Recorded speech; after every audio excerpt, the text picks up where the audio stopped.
over the last 6 months, I've been working on a model of what the universe could look like from a geocentric point of view.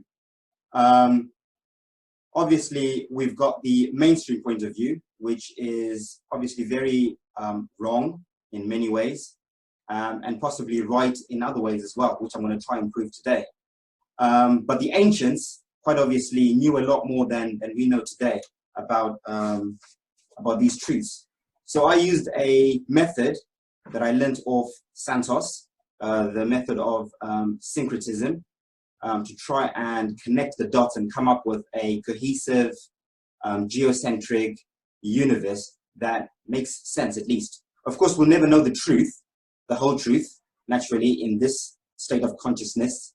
But I think we can certainly get as close to it as possible through syncretism and other means as well. So that's what I've done. I've syncretized mainly 4 avenues. I've syncretized Vedic scriptures, Kemetic Egyptian mythology, Greek mythology, Norse mythology, a bit of the Bible, and a bit of the science we're taught today, mainstream science. There's a lot of truth in there. We just have to be able to decipher what they're telling us, but they are telling us quite a few truths, which I think might be a bit controversial in the flat earth community, but I'm sure my argument is going to be quite compelling, hopefully. Now I'm going to start. I'm going to start from the beginning. My presentation is based on the cosmic egg theory, the theory that our universe is inside an egg or a shell, which is actually a torus field. Okay, everything is toroidal. So I'm going to start from the beginning. Right. So in the beginning, all cultures and even mainstream science tells us that there was nothing, absolutely nothing, the void, emptiness, empty space. Today, science calls it infinite space, time, and matter. Okay. Past cultures also had names for this. The Greeks called it the chaos. The Norse called it the Gunning Gap. The Egyptians called it the noon. This is the void. This is everything and nothingness. This is the multiverse. Okay. I think there's no way to express it or to explain it in any words or level of consciousness that we have now. So we're going to try and use words that we can relate to at best. This space is intelligent, conscious, it is beautiful, it is divine, it is holy. So if I use certain words, they're not going to do this justice, whatever this is, this infinite space, time, and matter. This is the alpha, the omega, the beginning, and the end. Okay? So that was everything and nothingness, the void of infinite potential to begin with. At some point, this void decided to separate a part of itself to create and experience life outside itself, because it can. This is the nature of infinite potential, to use that potential. And the first creation, from our point of view, was what we know as the Holy Trinity, okay, which I've drawn there as the, you can see the Vesica Piscis there, you can see the flower of life. This is the first form of creation in our universe. Mainstream science today calls this the point of singularity, or the great attractor. It's the same thing. Religion would call it the Father, the Son, the Holy Spirit, protons, neutrons, electrons, Zeus, Poseidon, and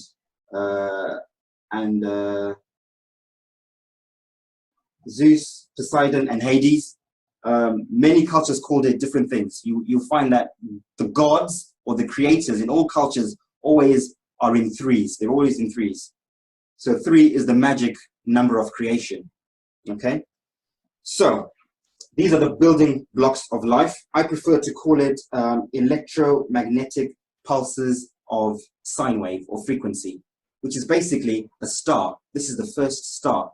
This is God, the creator. We are all stars. Everything is atum, as Santos always says. Everything's a star. It's all It's all the same thing. We are stars. The sun that we look up at, in the sky is a star. The stars in the firmament are stars. God is a star. Creation is a star, right? At different frequencies, at different levels of consciousness, etc., etc. So we've got the Holy Trinity now. We've got the building blocks of life. The first order of business was to create a home or a hub or a shell where it would experience life separate from the whole. So obviously, remember, this Holy Trinity is still in the void. It's still in the infinite potential, but it needs to have its own world in order to create and experience life. And by the way, that Holy Trinity basically is where the meaning of life is. Before I move on, really important. Okay, in Vedic cosmology, you've got Brahma, Vishnu, and Shiva, creator, sustainer, and the destroyer. And that is life. That is the cycle of life: birth, experience, and death. That is the blueprint of existence as we know it. Those are the three things we all know for certain. There's no debate. Everyone is born, everything's created, everything lives, and everything has to die and will die at some stage. So that's the first rule of creation, okay? And that is what this Holy Trinity is. And that's where it began.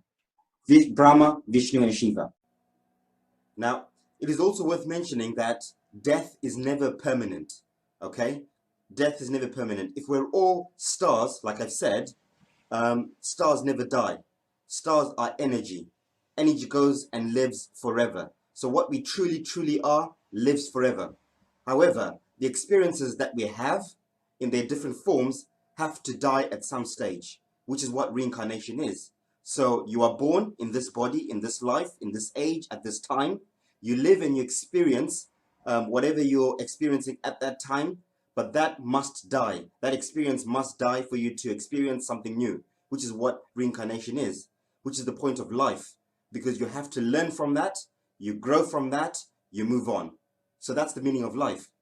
The meaning of life is creation, experience, growth, and moving on. And then it repeats itself. And you see that with everything.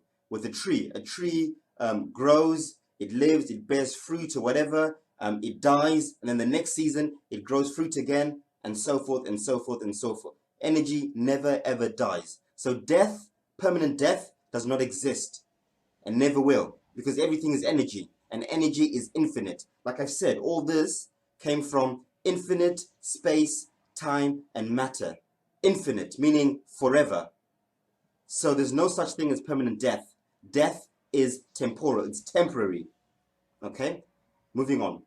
So they needed to create a world where they could express these three things: the cycle of birth, experience, and death. Because those things don't exist in the void, in the car, obviously, because that's infinite potential. So the first thing they built was this: a torus field, right? A shell, to shell themselves from the void, from the car. They're now independent, they're now separate, they're now experiencing life outside the whole. Okay?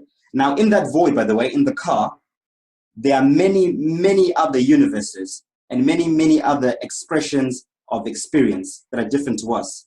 So this is not unique. We're not the only shell or egg in the universe or in the multiverse. There are many, many of these, right? But this is ours. This is where we are.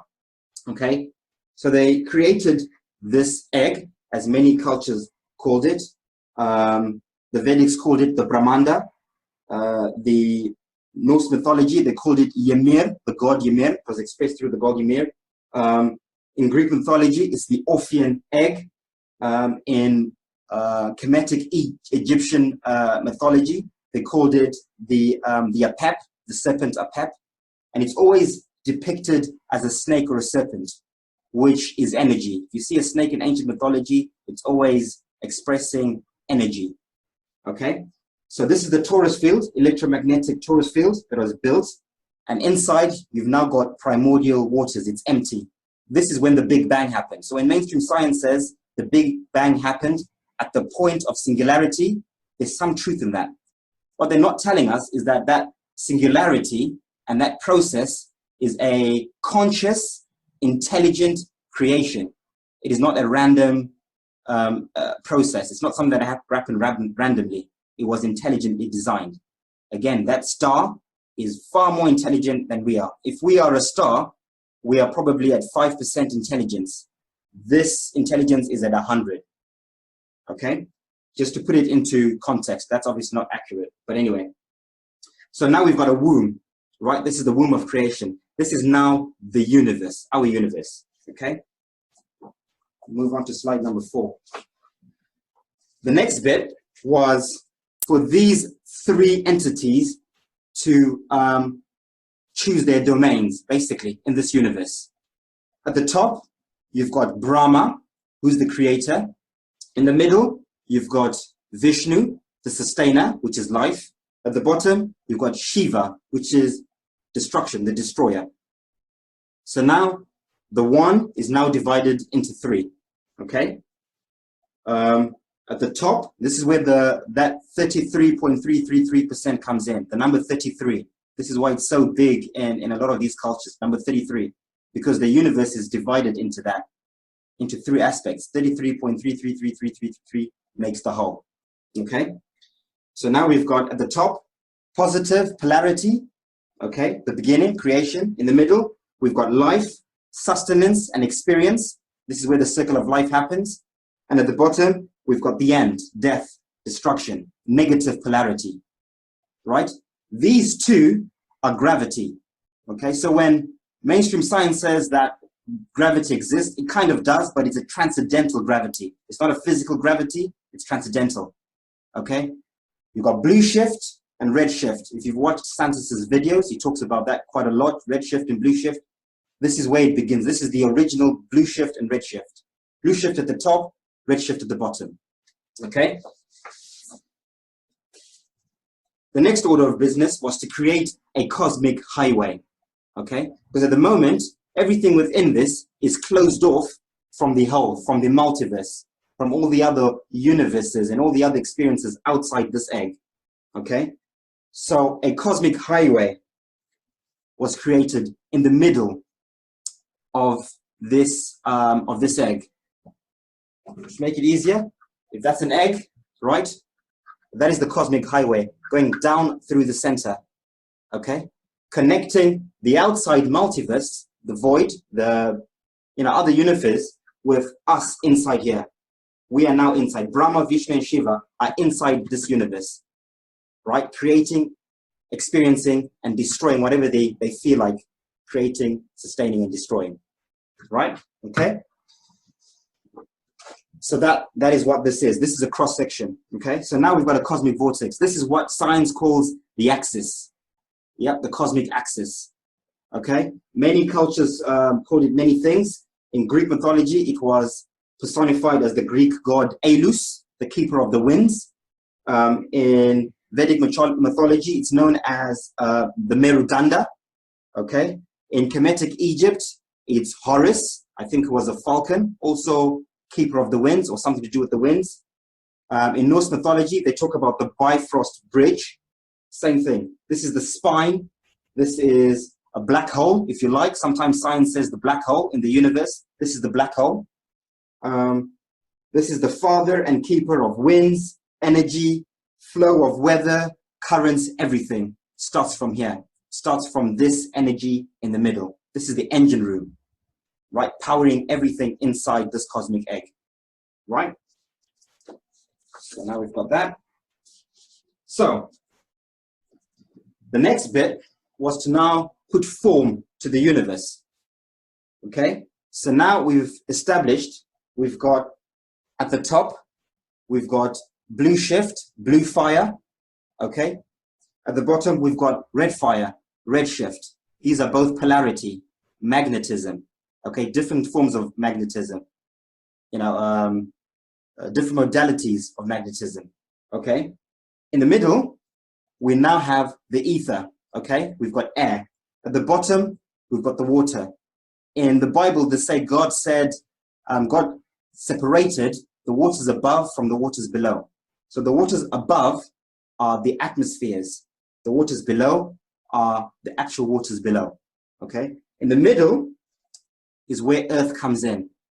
Okay, this is where Earth. The Kemetic Egyptians said in the middle, in the beginning, God created the Benben.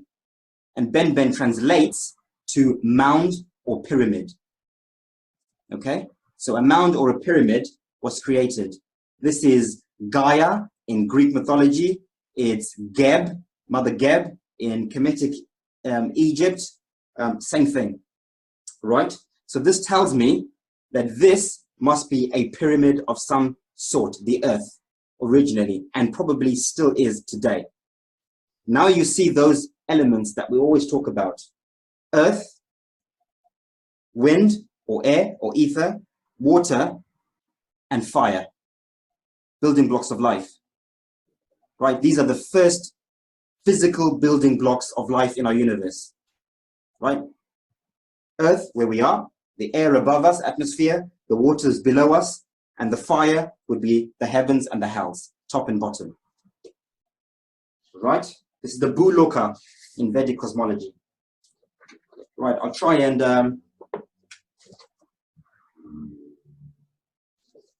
okay, let's go into detail, right? This Bhuloka, right? The Egyptians said it was the Benben, a pyramid. And I think it looks something like this, okay? As above, so below. So it's a pyramid at the top and a pyramid at the bottom, okay? Right? I think at the center here, at some stage, there was a capstone, right? Which I'll explain in a minute. At the moment, it's a crater, but I'll explain that in detail in a moment. Now, mainstream science tells us that our Earth has got three layers, three inner layers. There's a crust, a mantle, an inner core, and an outer core, right? But they tell us that this is on a spinning ball. I'm saying that it is not. What they're actually trying to tell us is that these are the four layers in the Benben. This is the cross section, by the way. Okay, and I'll show you what it is a cross section of. The crust, the mantle, the inner core, and the outer core inside the Earth, which is basically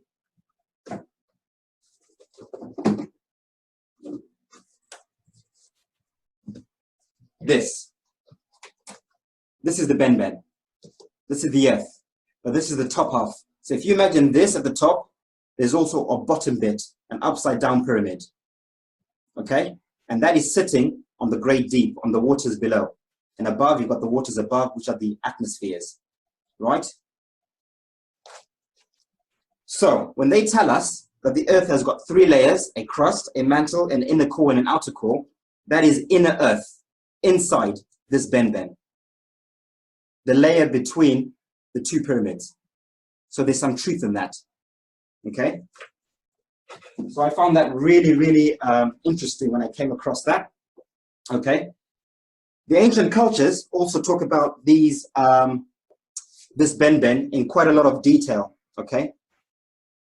The Egyptians called it Geb, Mother Geb. The Indo-Vedics, the Bhuloka, which is the land. In Greek, it was Mother Gaia, and in Norse mythology, it was Midgard. Okay, the top of this also had names. Okay, so the whole thing has got a name. In Kemetic Egypt, it's the Benben, right? But on the top, this is Mother Geb. If you're looking from the top, this was Mother Geb. Okay. In Greek mythology, the whole thing is Gaia. But the top, as you see it with these concentric rings, is Atlantis or Atlas. Okay? In Norse mythology, they just call it all Midgard. Okay? They had one name for it. In Vedic cosmology or in Vedic scripts, they call the whole thing the Bhuloka. But the top is the Bhumandala. The concentric rings are the Bhumandala. Okay? It's also interesting that in Greek mythology, they said that Mother Gaia had two children. Okay? This is Mother Gaia, the whole thing, had two children. Who are the two children? The two children are the top part and the bottom part, Prometheus and Epimetheus. These are the two held below us. Okay? Right. I hope that makes sense. So I'll move on to the next slide. Right. Now that we established that this is what the whole Earth looks like, our entire Earth is a pyramid bhumandala with 4 concentric rings. Right? 1, 2, 3, 4. Everything is in 4s in the universe. Right? All creation is in 4s in the universe. Right? At the center, we've got what we now know as the Garden of Eden. So anyone who's been following our videos will know about this. The Garden of Eden's at the center. This is where we are here, the second ring. There's an outer ring and an outer ring outside that, all separated by these mountains, what we call the Antarctica ice wall. Okay, this is our South Pole, the Antarctica. And the North Pole, there is a mountain range separating us from the worlds at the center, from Eden, from Shambhala, Hyperborea. Okay? And outside, they've got their own wall separating from this. This last one is got the greatest one. It's called the Loka Loka Mountains in Vedic scriptures. These are the Loka Loka Mountains, the great, great mountains. Right? And these are the last mountains before the torus field, the cosmic egg. Okay? So beyond this, there is no land. It's the cosmic egg blocking us out from the void outside. Right? So let's focus on the center, on where we are, and what that might look like. Okay? There's some really important bits. Okay. Around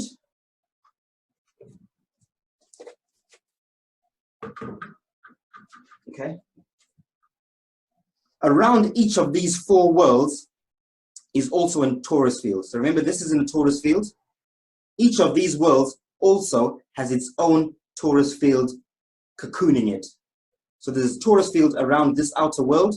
There's a torus field around this one. There's a torus field around that one. And there's a torus field at the center. Okay? And what that would look like, essentially,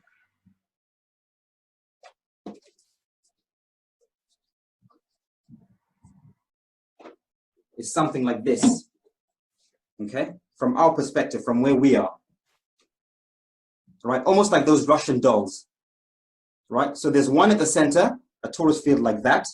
There's one on the outside, on the outer worlds, a bigger one. Then there's a bigger one on the outside. Right? Now, I noticed something very interesting about this. These toroidal fields, right, are probably oblate spheroids in shape. So when mainstream science and NASA says the Earth is an oblate spheroid, this is what they're telling us. They're kind of telling us a half-truth, right? Which is why they can blatantly lie with a straight face, because they know they're usurping the truth. And when it comes out, they'll just probably say, well, you're too stupid to understand what we're saying, but we're telling you the truth. So this is an oblate spheroid. Underneath where we are, this is where the 4 layers would be: the crust, the mantle, inner core, and outer core. Just like mainstream science says, right? Inner Earth. And above us, we've got the 3 atmospheres within our toroidal field. We've got the troposphere, the stratosphere, right? The mesosphere, and the thermosphere inside our torus field.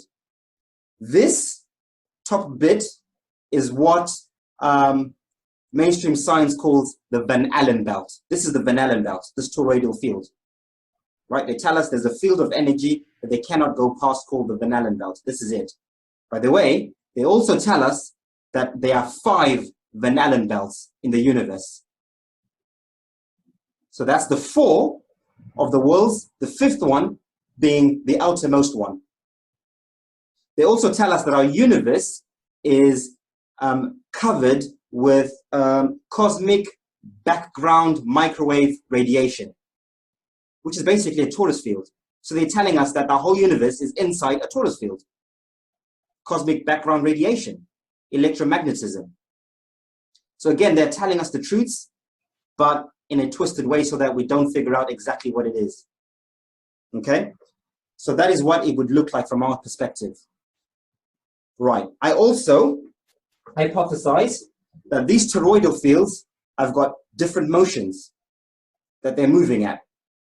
Okay, so science tells us that the Earth is spinning at 1,000 miles an hour on its axis, yeah, and then it's spinning at 67,000 miles an hour around the sun, and then it's spinning at 490,000 miles an hour in the universe.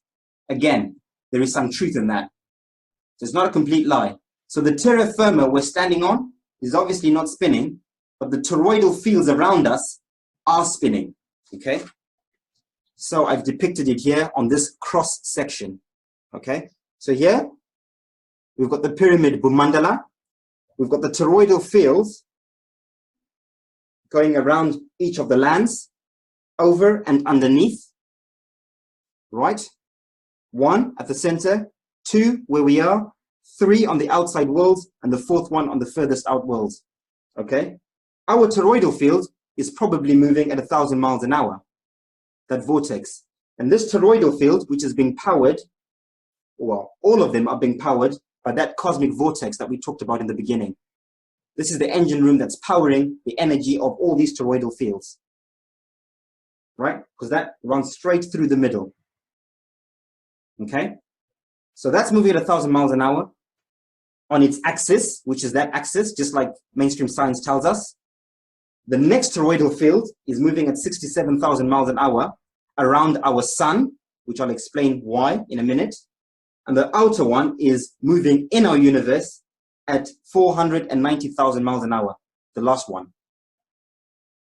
So if these figures are true, and my syncretism is true, or it's close, then this is what I think that means. Okay? Right. The next bit is I want to focus on, give me a sec, guys. Where have I put it? Our torus field and our Earth, where we are. Okay, so that's a cross section of it, the one that I was showing you earlier on. So that is where we would be, the terra firma, the Earth, where we're standing here. This would be the lands at the center, Eden, with its torus field, which mainstream science tells us quite clearly it's an electromagnetic field. At the center, at the North Pole, there's an electromagnetic field, which is a torus field, powered by the sun, so they say. So they're telling us there's a torus field at the center, okay? And this is the Van Allen belt that they tell us about, right? And then we've got the 4 atmospheres: troposphere, stratosphere, mesosphere, thermosphere, like I said earlier on. Underneath us is Earth, right? This is the ground, the crust, the mantle, inner core, outer core, and the waters and everything else sit above on the terra firma, okay? Right. Each of these lands with the 4 different toroidal fields has got a sun and a moon. All of the lands have a sun and a moon, okay? So, if we were to look at it like that,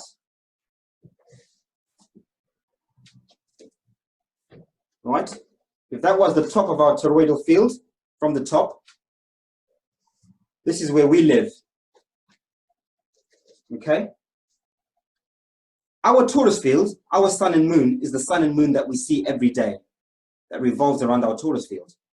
These outer lands have got their own sun and moon, which are Mars and Venus, okay? This outer land, they've got their own sun and moon as well, which is Saturn and Jupiter, the planets Saturn and Jupiter. The center is the only one that's an exception, because the sun and moon there are androgynous, and that's the planet Mercury. So Mercury is both a sun and a moon, okay, at the center. So now we've got the 7 wandering planets. Mercury at the center, inside the sun, like mainstream science tells us, right? You've got the moon, the sun, on the outside, Venus, Mars, Jupiter, and Saturn being the last one. So, Saturn, Mars, and Apollo are suns, right? On the other side, you've got our moon, Venus, and Jupiter, which are moons. Okay, and they've got their respective duties or things that they do, which I'll explain a little bit later. Okay, so I'll try and put this together so you can kind of see what it looks like inside the egg. Okay.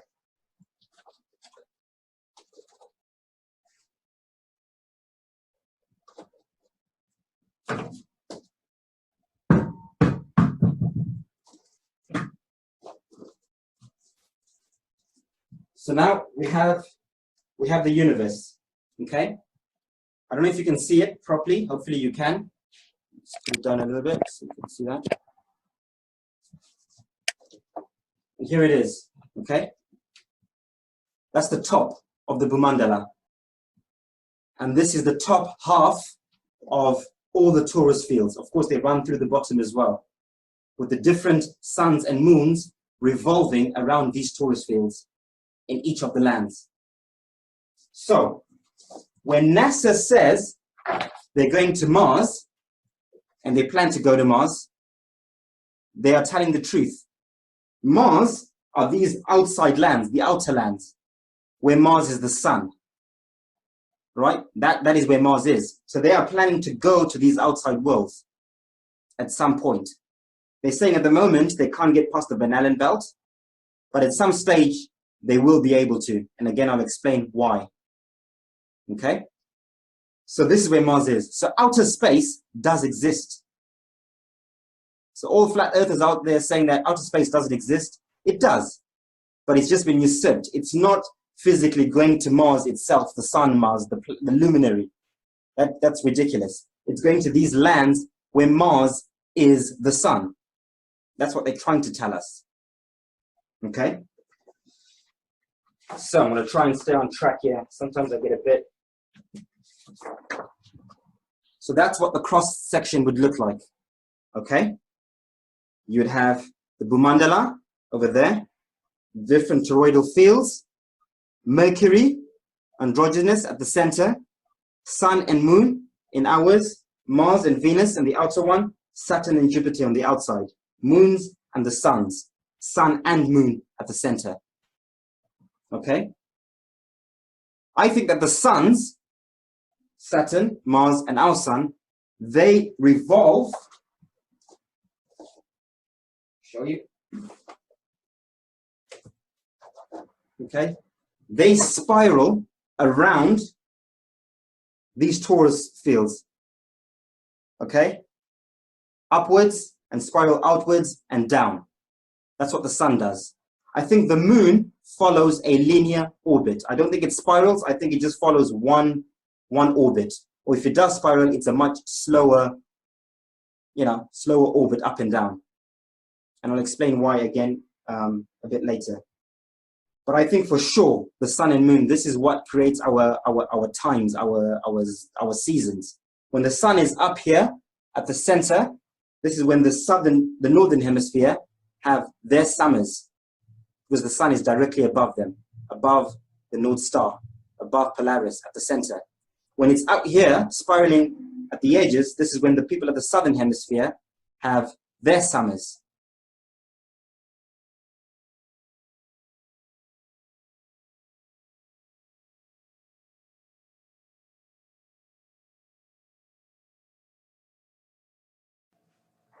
So let's just recap on what we've discussed so far, what we've established so far. We've established that our universe is inside a torus field, a giant torus field, what most ancient cultures refer to as the cosmic egg, similar to this, right? This is the top half of the cosmic egg, and we live inside this torus field. We've also established that there is a cosmic vortex that runs through the center of this cosmic egg. This is the cosmic highway that links us with the multiverse on the outside. Okay? We've also established that on the inside, the Earth is pretty much flat, or it's a pyramid, pyramid bumandala, as I like to call it, that runs across the equator inside our torus field, okay, with 4 concentric rings of land, right? At the center, where the cosmic axis or the cosmic highway runs through, where we are, the 2nd ring, the 3rd ring, and the 4th ring, and the torus field on the outside, okay? We've also established that each of these worlds has its own toroidal field, okay? So torus field within a torus field within a torus field within a torus field. 5 in total. 4 on the inside, the 5th one being the outside one, the cosmic egg, okay? Right, we've established that each of these toroidal fields also has its own sun and moon. Saturn and Jupiter revolving around the outer torus field, Mars and Venus on the next toroidal field, Apollo and Artemis, or our sun and moon, on our torus field, but in the center there is only one androgynous sun and moon, which is Mercury on the inside, okay, on this torus field, the aurora borealis, okay, right. So we basically said it looks something like that, okay, torus field within a torus field, right, with all the suns and all the moons, okay, right. The next question, or the next natural question, would be, well, what's above these toroidal fields? Okay. Above that, above all the toroidal fields, we've got something known as the firmament. Okay. This is where the stars are. This is what we see when you look up at the sky in the evening. All the stars and the constellations. This is the firmament that sits above the last inner toroidal field, the one that Saturn and Jupiter revolves around, okay? So that will be the cosmic egg on top. In fact, I'll put it together so you can see it full scale on the model.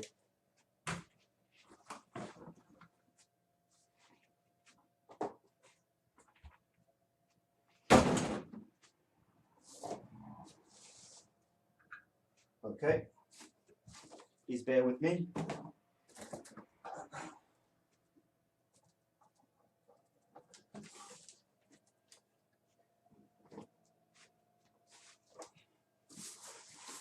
Okay, so hopefully, okay, so that's what it looks like, right? This would be the firmament inside this torus egg, okay? The sky that runs across, okay? So it's almost like a dome, okay? So we're sealed off from these realms above, and I'll explain all that in a second, right? So when we're looking at it from underneath, when we're sat on the earth, we're seeing all the constellations revolving above us, okay? So pretty straightforward, really. So that's the firmament.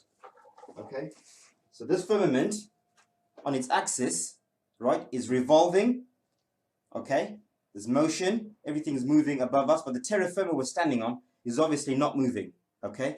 So this axis is revolving, it's turning the firmament with all the stars and the constellations and everything else.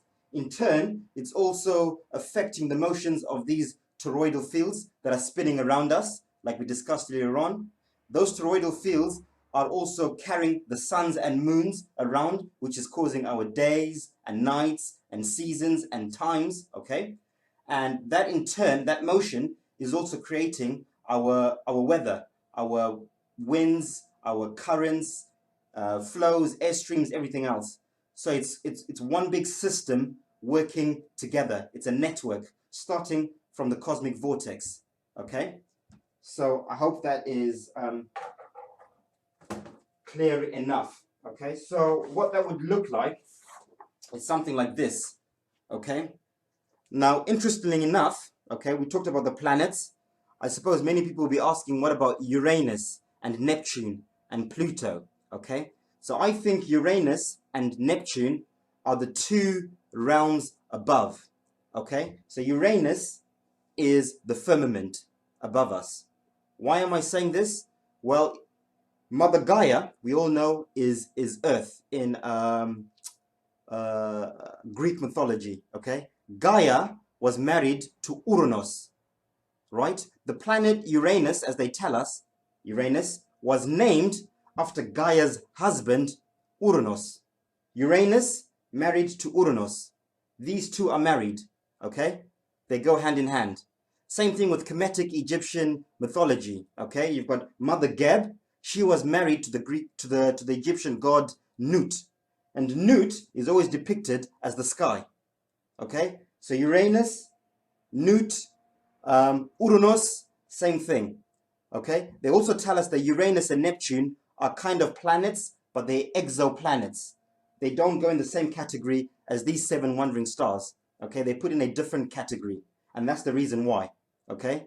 Pluto was, the planet Pluto was named after the Greek god of the underworlds, and that's because Pluto is the firmament below us. As above, so below. There's a firmament above us, but there's also a firmament below us, okay? Below the great sea, the great deep, the Gabadoka Ocean, as the Vedics called it, okay? So that tells me syncretically that there is a firmament and what the firmament is, and that shows you how I've come to that conclusion, okay? Above that, you've got Neptune. Neptune was named after the Greek, the keeper of the waters, okay? Which waters? The waters above and the waters below, okay? So Neptune is the keeper of the waters. This is the next realm. By the way, these realms above the firmament are very transcendental.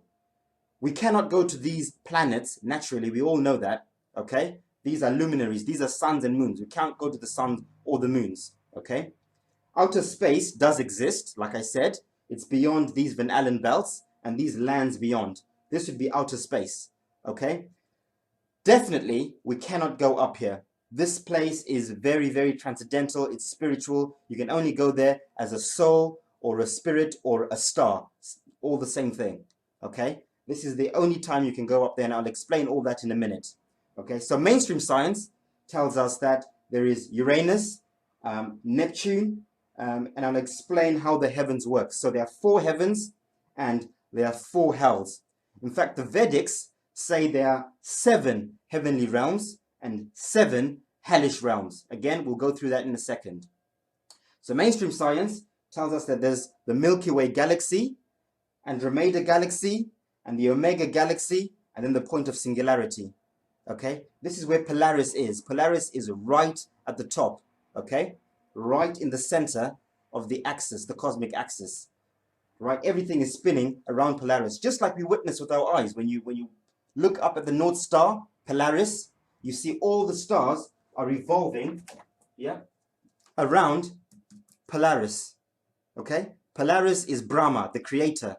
This is Big Brother. So when you see that triangle with the eye that these elites show us, this is what they're trying to tell us, that Big Brother is watching, okay? Unfortunately, they're twisting it and usurping it and making it very occult. It shouldn't be an occult thing.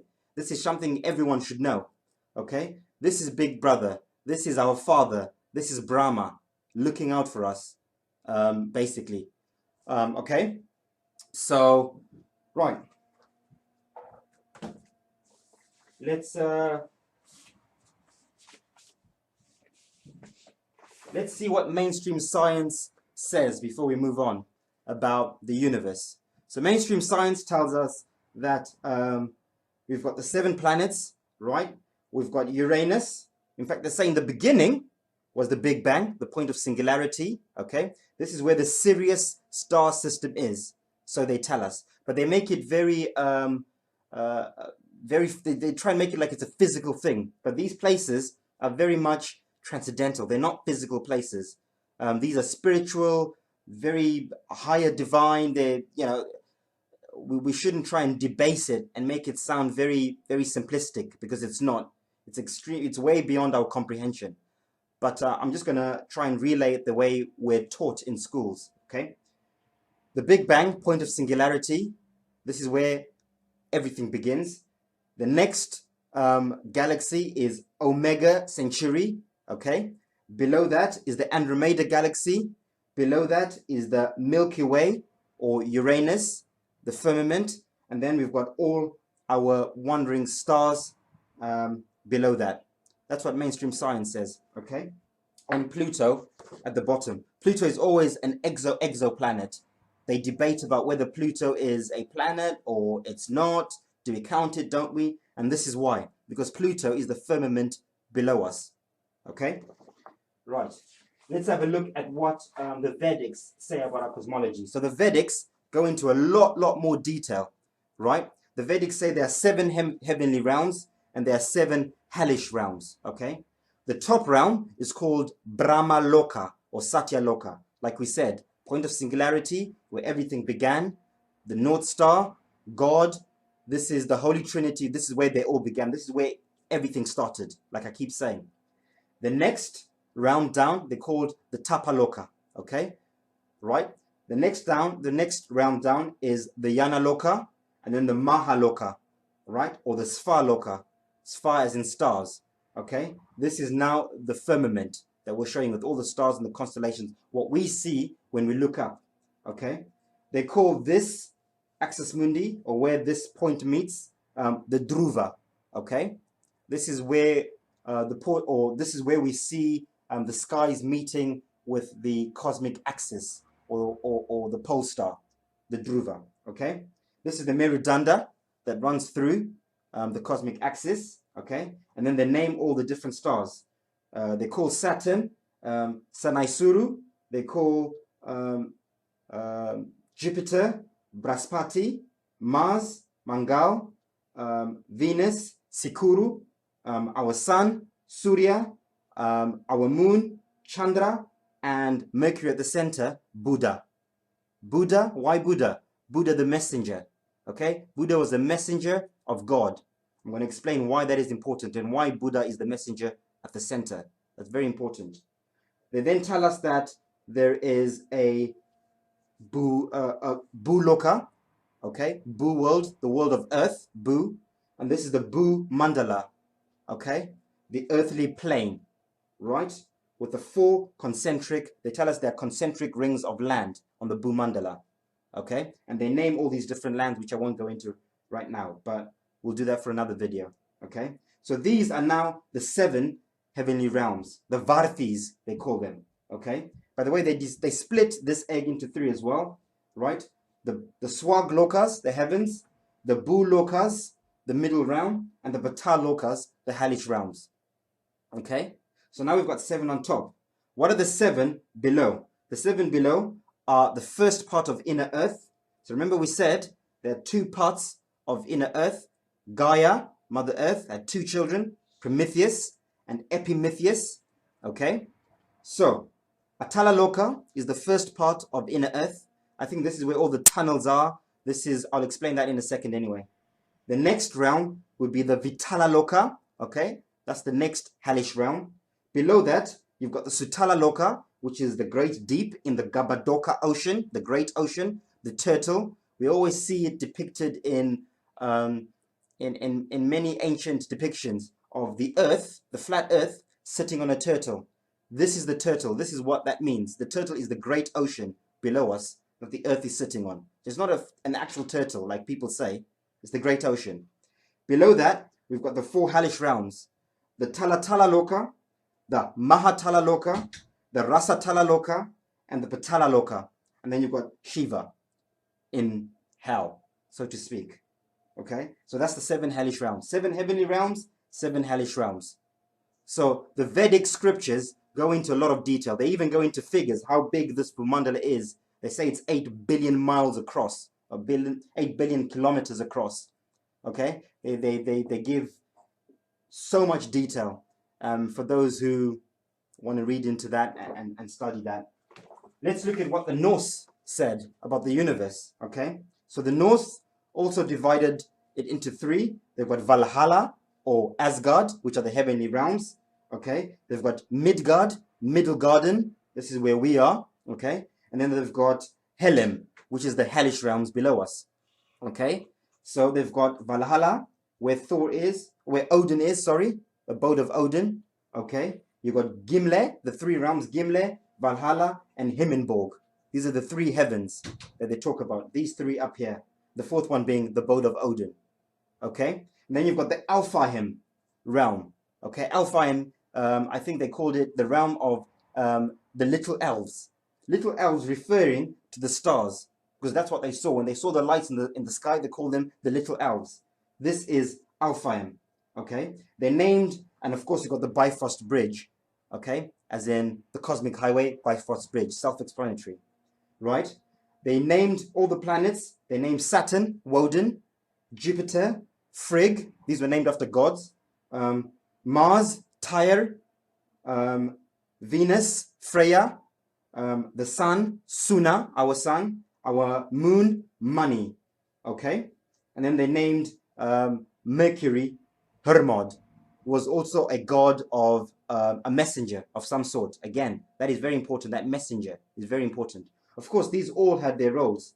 The most common ones are obviously the messenger and Saturn, time. Saturn's always associated with time, Father Time. And I'll explain exactly why that is in a minute as well. Okay. The Norse also described these lands in great detail. Okay. They called this whole part Midgard, the Middle Garden, but they also called the crater continent. I'll show you.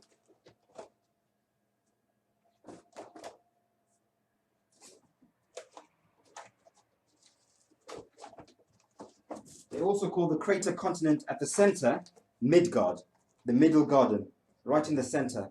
Okay, so where Eden, where Shambhala is, that's Midgard. Okay, as you can see, right? Below that, they called inner earth, inside the pyramid Bhumandala, the realm of the Svartalem.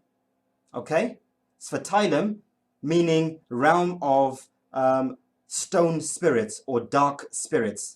I'm sure you can decipher what that means yourselves. Okay, and then you've got Aiga, which is the great deep, mother of the great deep, mother of the great oceans.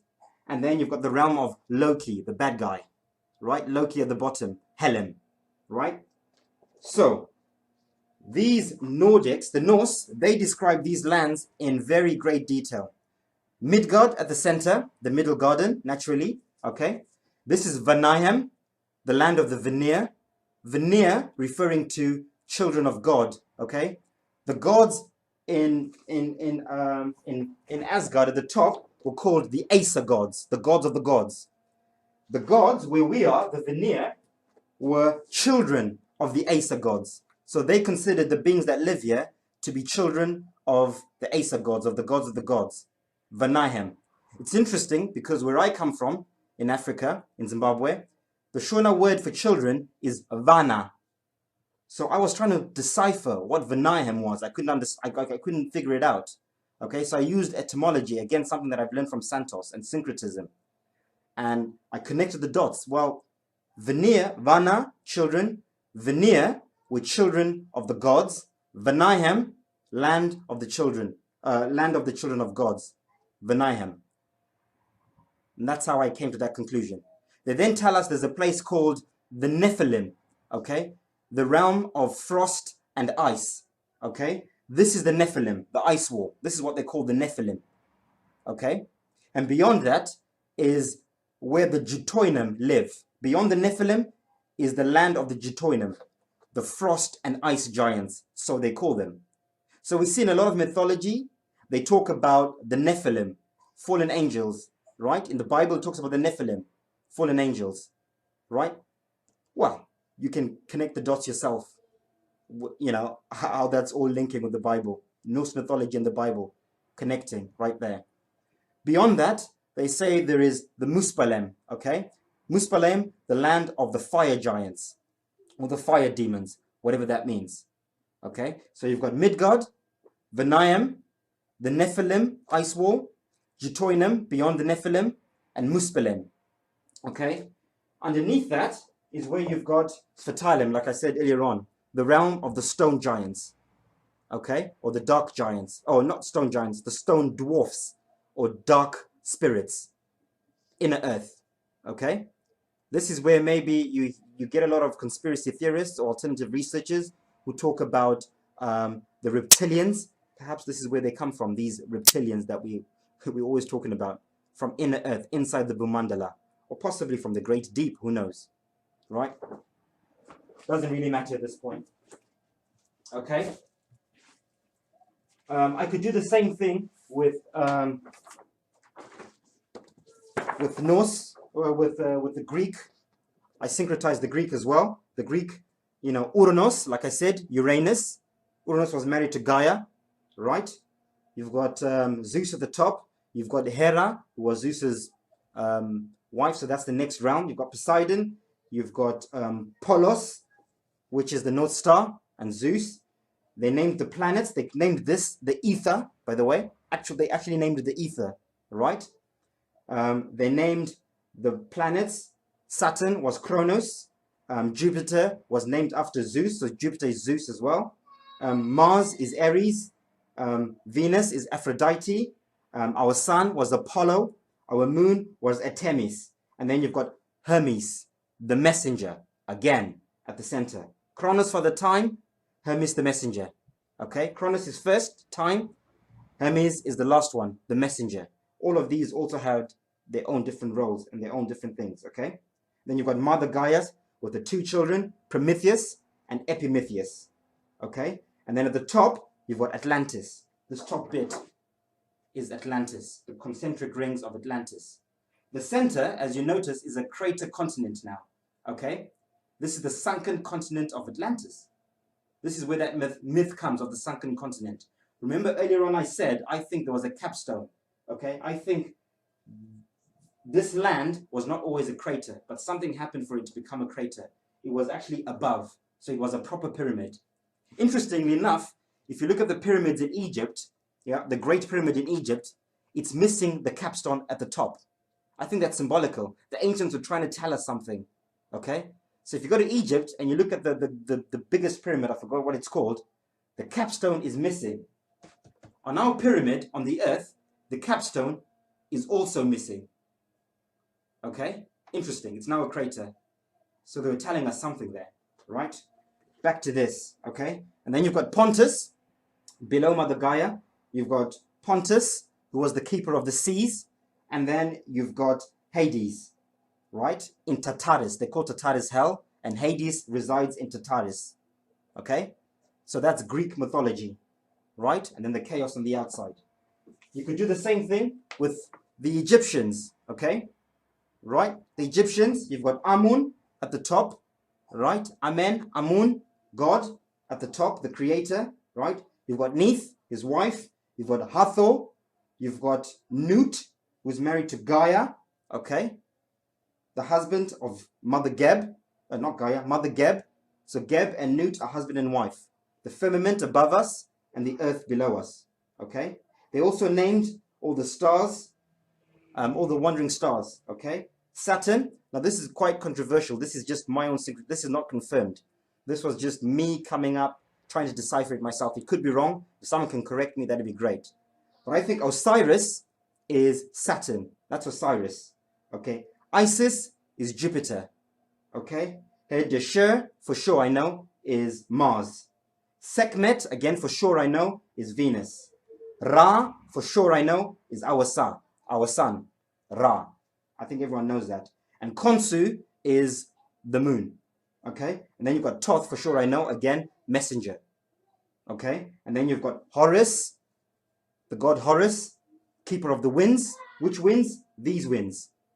Toroidal field, the toroidal fields around the earth. These are the winds.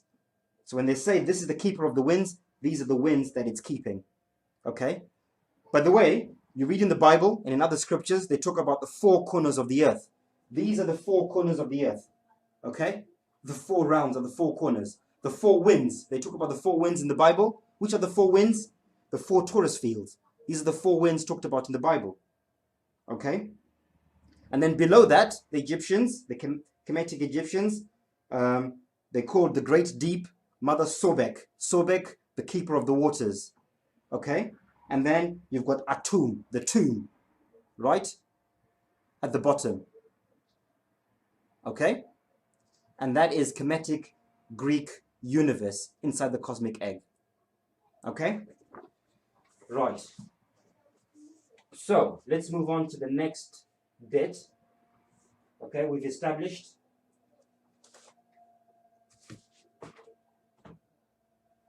okay, let's talk about the ages, okay? In particularly in the Indian cultures, they talk about the 4 ages, okay? These are ages of consciousness. So everything is cyclical in life. You know, there are peaks and troughs.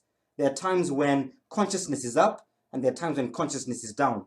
For all the beings that live on the Bhumandala, there are different beings, different races, different nationalities, all along this Bhumandala, okay? So this is what we might call aliens beyond our ice wall. We might call these aliens, but they are beings just like we are beings here. And they will call us aliens as well. So aliens do exist, and outer space does exist, but it's not like we've been told, or you know, that it's on the planets. It's on the lands beyond. Okay, so this is really important. Really, really important. I need to explain this. The ages. Okay. So the Indians talk about the 4 ages. Okay, the Kali Yuga, the Dwapara Yuga, the Treta Yuga, and the Satya Yuga. Right? The bronze. No, the iron, the bronze, the silver, and the golden age. These are ages of consciousness, okay? These ages are determined by many things. They're determined by the constellations above us, right? In Greek mythology, these would be the gods. Everything above in these realms, these are the gods and goddesses that look after us, the big brothers and big sisters, okay? The suns and the moons that revolve around us, these were called the Olympians. These are the demigods that look after us subconsciously, okay? They determine the ages. And we, on the earth, on the Bhumandala, we are all the titans, okay? The soldiers that are living out the whole script of the whole thing. So all of this is a stage, okay? We are on the main stage. We are we're on the stage of creation, on the Bhumandala, okay? And these are the directors, if you want to think of it in movie terms. These are the ones directing the scripts and the programs, right? There is free will, I'm saying that, but don't think that we don't have free will. We do have free will, but on a grand scheme, there is a script within that narrative. Otherwise, you'd just be crazy to be chaotic. There has to be a cycle, there has to be order to all of this. None of this is just random and chaotic. There's an order, there's a cycle, there's a system to all of it. Okay? So, interesting enough, I noticed something very interesting, right? These toroidal fields, the Van Allen belts that are around all the Earths, okay, these are constantly growing, expanding, and contracting. Okay, this is what creates our ages. In the Vedic scriptures, they talk about a 26,000 year cycle of consciousness. Every 26,000 years, we shift within that 26,000 years from the iron to the golden age. So every 6,400 and whatever years, we go from one age into another. Okay, and even within that, there are ages, which are what we call the zodiacal ages, the age of Aquarius, the age of Aries, the age of all the zodiac constellations, and those are all conscious ages. So there are smaller ages within bigger ages within bigger ages. Okay, so everything is cyclical. Okay, so there's a 26,000 year cycle, and then within that there's a 6,400 year cycle. Within that there's a 2,100 year cycle. Okay, we've just come out of the age of Pisces, which was the whole Jesus thing, fish, Pisces. We're now going into the age of Aquarius, the water bearer. Okay, Aquarius is technology. Aquarius is coming together. Aquarius is the mixing water. Aquarius is always a man or a woman pouring water, pitcher of water, mixing the waters. This is now where things are now being mixed. Knowledge is coming out. Technology. This is the age of Aquarius. Okay, this is where we are now, right? So these toroidal fields, the Van Allen belts, the aurora borealis and all that, they have a significance in that. So we're at a very, very special point at the moment, right? Because we're shifting, we're approaching a 6,400 year cycle shift, which also coincides with the 2,100 year cycle. So not only are we shifting consciously, like we did in the last shift during the age of Jesus or Pisces, we're now shifting physically. Like I said, these toroidal fields are expanding and contracting. During the golden age, there are no toroidal fields inside our universe. Okay, let me find a proper one, just so we can see it properly. Okay, there are no torus fields in our universe in the golden age. Everything's connected. We are at the peak of consciousness everywhere in the universe. Yeah, it's the golden egg. Okay, all these toroidal fields expand outwards over time. It's almost like the cosmic egg is breathing in and out. The womb of creation breathes in and breathes out, breathes in and breathes out. And these toroidal fields follow that breath created by the axis mundi. Okay, so when God, okay, is breathing in, okay, Brahma, this is when the torus fields are spreading out. This is over thousands of years. And breathing in, the torus fields close again. We're now in the dark age. Out and in. At the moment, we are ascending. We're on the upward cycle. Okay? So the torus fields are expanding. This is what is causing this conscious awakening that is happening at the moment. This is why we are consciously waking up at the moment. Because we are picking up the frequencies, okay, of this toroidal field at the center, the aurora borealis, coming from the messenger, okay, the demigod Mercury, Hermes, Thoth, Buddha, at the center. Remember, everything's interlinked. They tell us, mainstream science, at the center, in the magnetosphere at the North Pole, there is an electromagnetic field that's being affected by the sun. Which sun? This sun, the black sun of intent, Rahu. This is it at the center. So the frequencies we're picking up subconsciously that are creating this awakening that we're all talking about, the vegan movement, the flat earth movement, people just questioning government, you know, what's happening with Trump, with everything, all this craziness. People are now becoming more aware. Before, we never questioned. We just followed whatever we're told by governments. Now we are questioning things a lot more. Why? We're getting more intelligent. We're waking up. What's waking us up? It's this energy that is growing out of Eden, out of this torus field, and heading towards the outer bits. So we're heading towards the golden age. We're now coming out of the dark age. In the dark age, all of them are closed in. As we head towards the golden age, they open up, until they are assimilated into the outermost, into the egg. And there's nothing. And then everything grows back again, and we descend back into the dark ages of consciousness. Everything is closed off again, including our minds, physically and metaphysically, spiritually and mentally. Okay? So, likewise, the toroidal field around where we are, around here, is also spreading outwards. It's also opening up. Okay? So you hear NASA, they were telling us, or mainstream science, for a long time they were worried about the ozone layer opening at the North Pole, okay? Which would bring an end, which would be the end of the world, which would destroy the world, the ozone layer. Well, there's some truth in that. The ozone layer is this torus field growing out. And it will destroy the world, but not physically, metaphysically. It will destroy the paradigm. A new age will come in. That's the apocalypse they're worried about.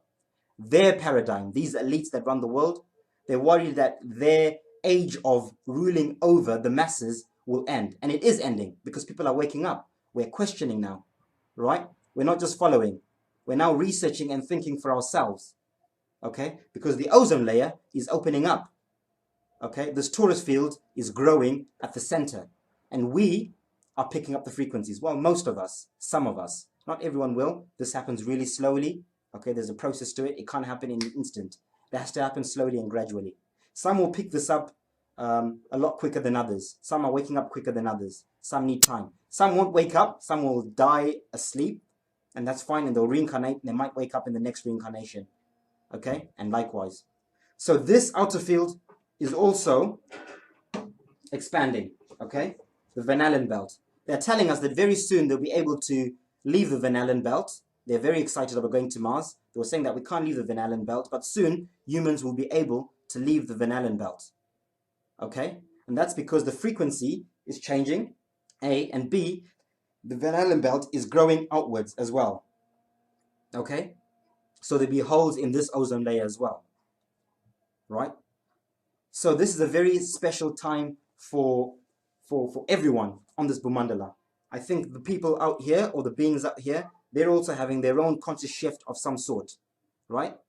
Some of them will probably be getting ready to come in, the good ones, and the bad ones will be getting ready to go outwards. Because in is always good. You want to go in and up rather than out and down, which I'll explain in the next video. Okay? So this is what's happening. This is the conscious shift that is currently taking place, right? We need to be picking up these frequencies, and we need to be aware of what's happening. Okay? In the Bible, by the way, it talks about the North Star. There's the story of the birth of Jesus Christ, right? And the three kings were told that when you see the North Star in the sky, that is what you should follow. Follow the North Star. And that North Star will lead you to where Christ is, where Christ is being born. Okay? So that story is an allegory of what's happening now, right?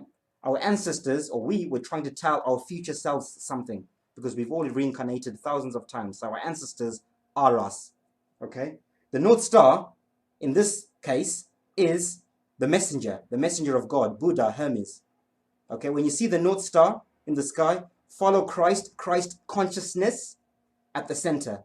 This is where Christ is being born, right?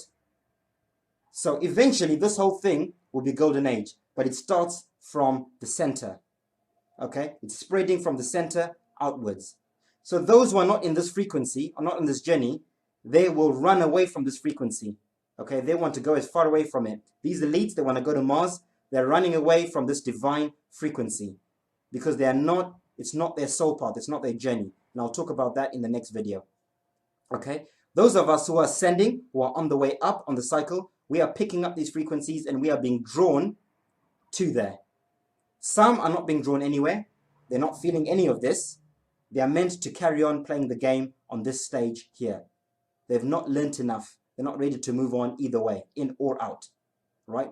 They are meant to carry on the paradigm here, the new world order here. Okay? The new age. Okay? And hopefully it will be a good one. And I think it will, because we're ascending consciously. Right?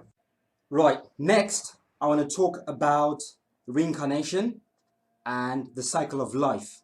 Okay? So this is now more metaphysical. Okay? I can't prove any of this. I'm not saying it's absolutely true, but this is my understanding and perspective, based on what I've researched, and what I feel, my knowledge, and you know, it could be wrong. If people can correct me, that's fine. If people resonate with it, great. If you don't, that's okay too.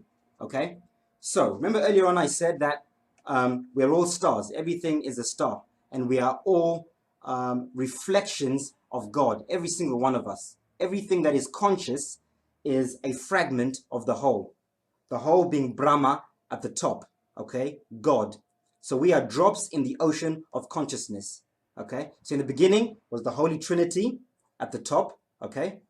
And they birthed many, many souls, including you and me right now, okay? We are souls birthed out of the whole, out of God. It tells us in the Bible, God breathed air into Adam, right?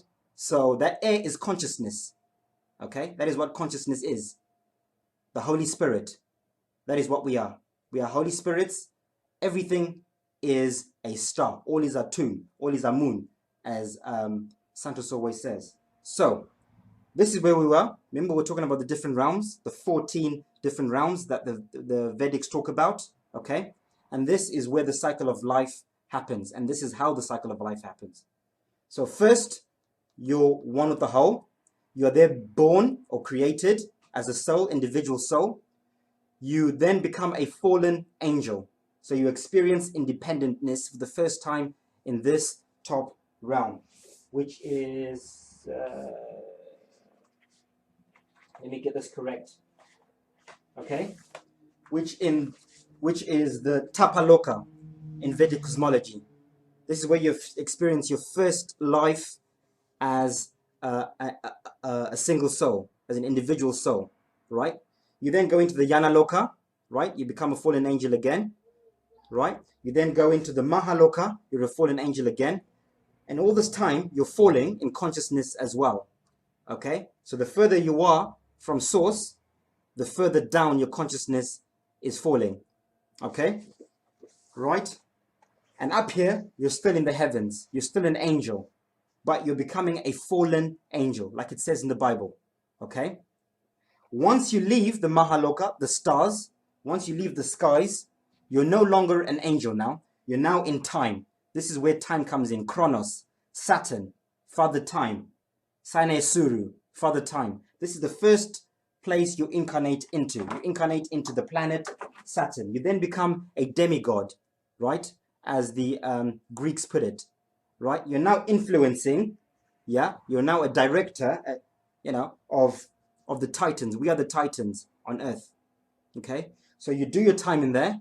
You then reincarnate down to the next sun, which is Mars, okay? You're now influencing the beings on those lands where Mars is. And then you incarnate into the next one, which is our sun, Apollo. You're influencing the beings where we are. So right now in the sun, there are beings that are influencing us. So you hear this movement about people saying, I'm sun gazing. Okay, I look up in the sun and I sun gaze and I meditate and whatever. That's because you're communicating with the beings right now, the souls in the sun, subconsciously. That is what prayer is. That is what meditation is. You are trying to connect with souls in all these other realms, mainly in the suns. Okay? From the sun, your next incarnation is into Buddha, Hemrod, into Mercury. Okay?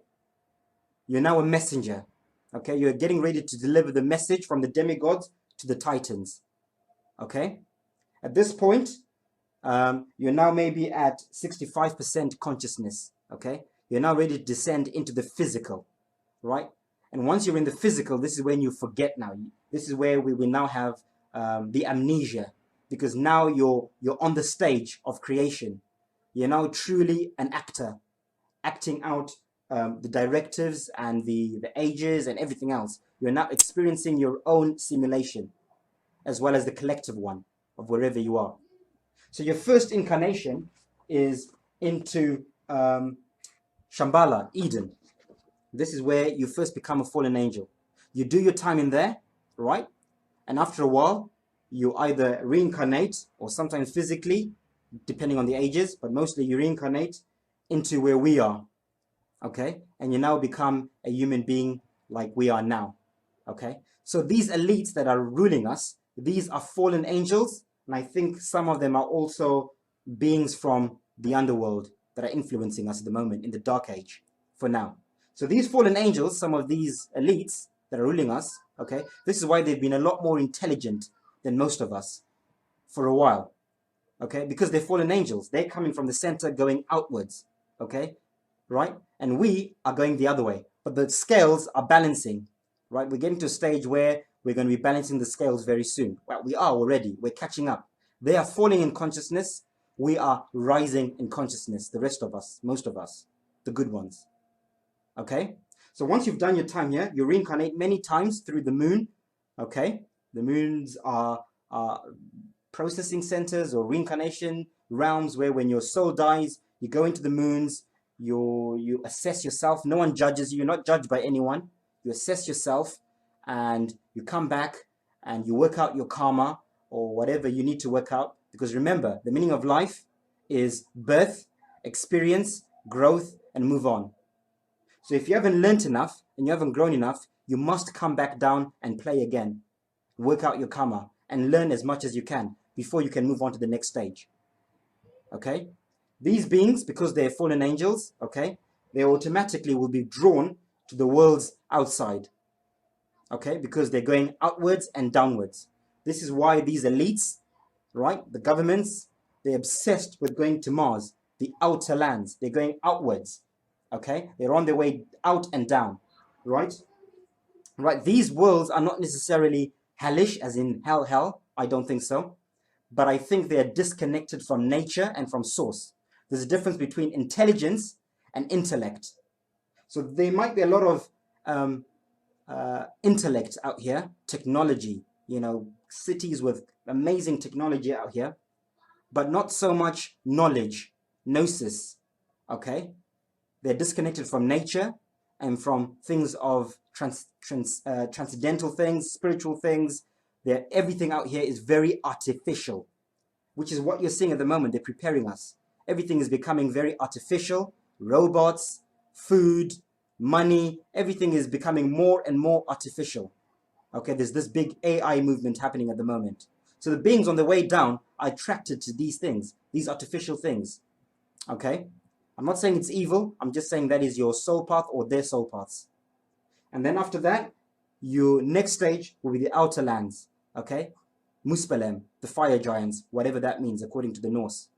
After that, 40%, you're now in inner earth. You're now a reptilian, so to speak, inside the first part of the Bhumandala. Okay? I think the underside of the Bhumandala, I don't think this is a physical place you can go. This is where you will reincarnate as a spirit again. You're now a spirit. You don't have a physical body, but you're a dark spirit now. Okay? Now you're a devil.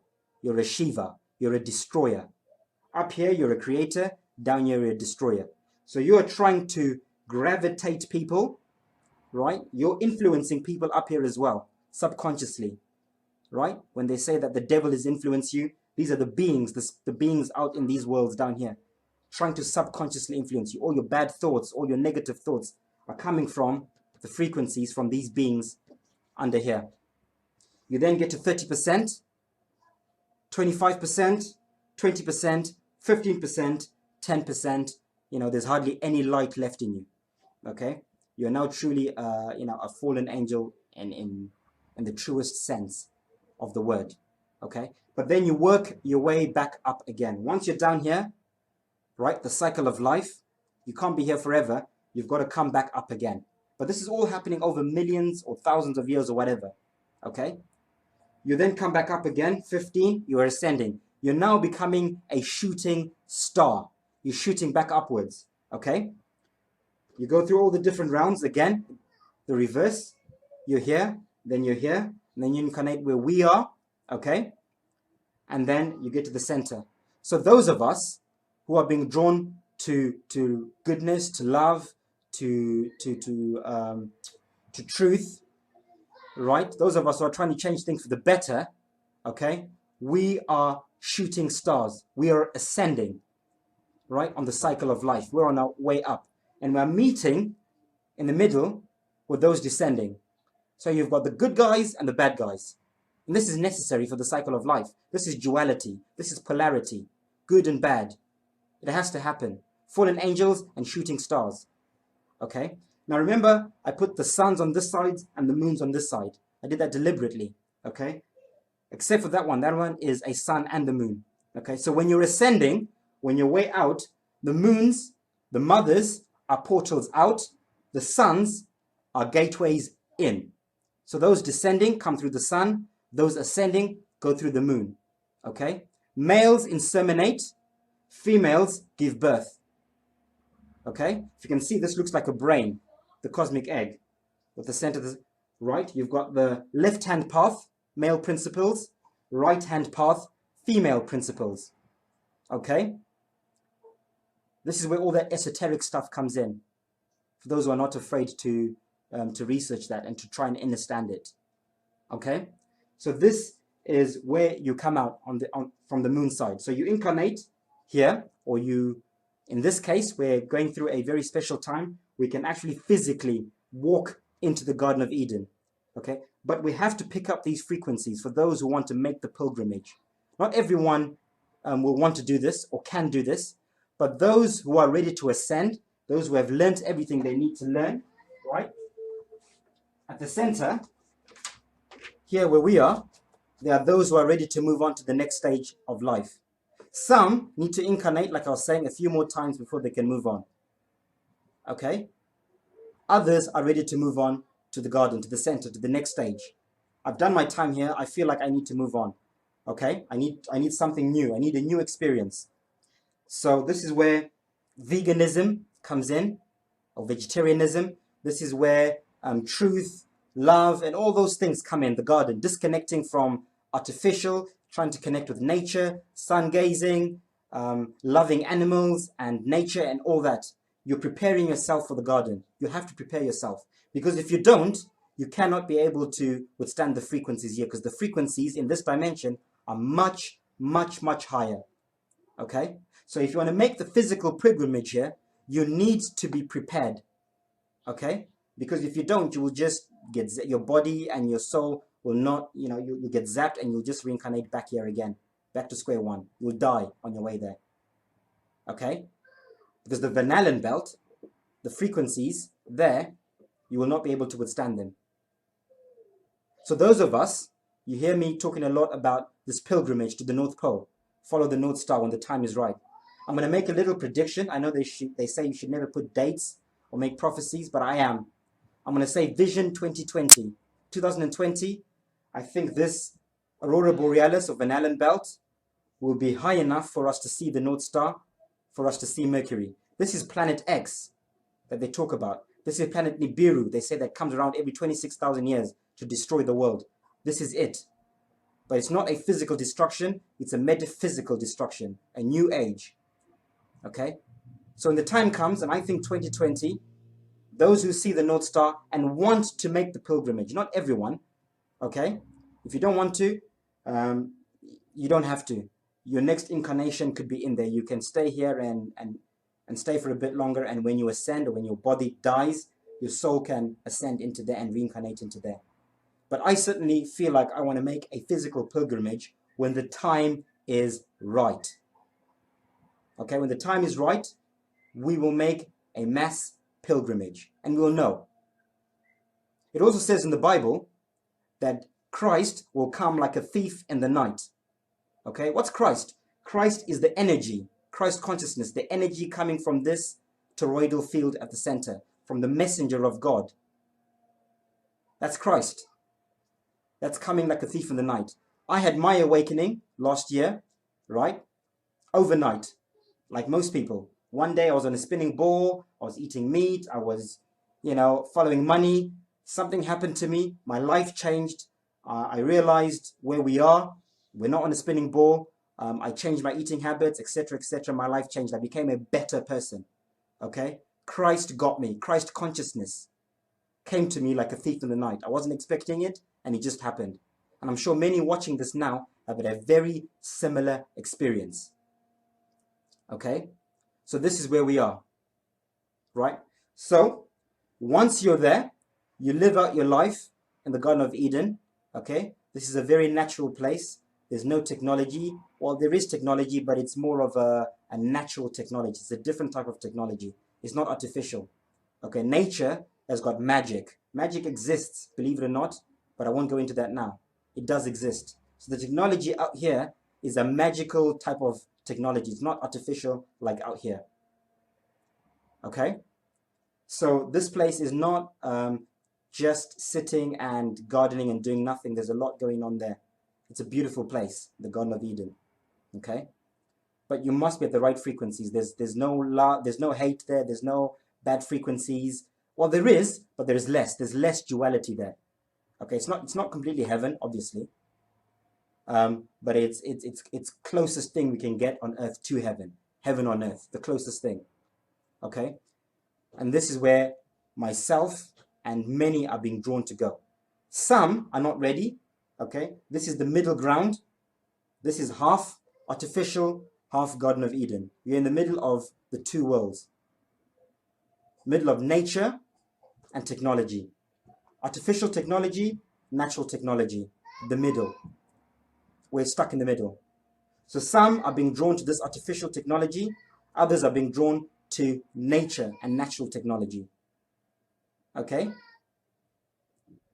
And some are not ready to go either way. They will stay and enjoy life here on earth for a bit more, and experience and change and help with the ages. Eventually, all of this will be heaven on earth when all the toroidal fields are completely spread out and, you know, and one with the main one. This is when it's heaven on earth. This is when we're in the Satya Yuga, in the golden age. But this will happen really, really, really slowly. So you can see the shift. You can feel the shift. You can see what's happening right now with world governments, with world economies, with people questioning. You know, there's a lot of turmoil going on. Everything must, you know, before there's a new birth, the old must die. So it's going to be a very painful process over the next few years. A lot of things that seem negative will happen. A lot of bad things that we might think are bad will happen. But they have to happen because the old has to die for the new to begin. Okay? Because we're getting into a new age now. And these elites, they know this. Okay? And they are shaking in their boots because we're catching up. We're waking up and their consciousness, they're getting dumber.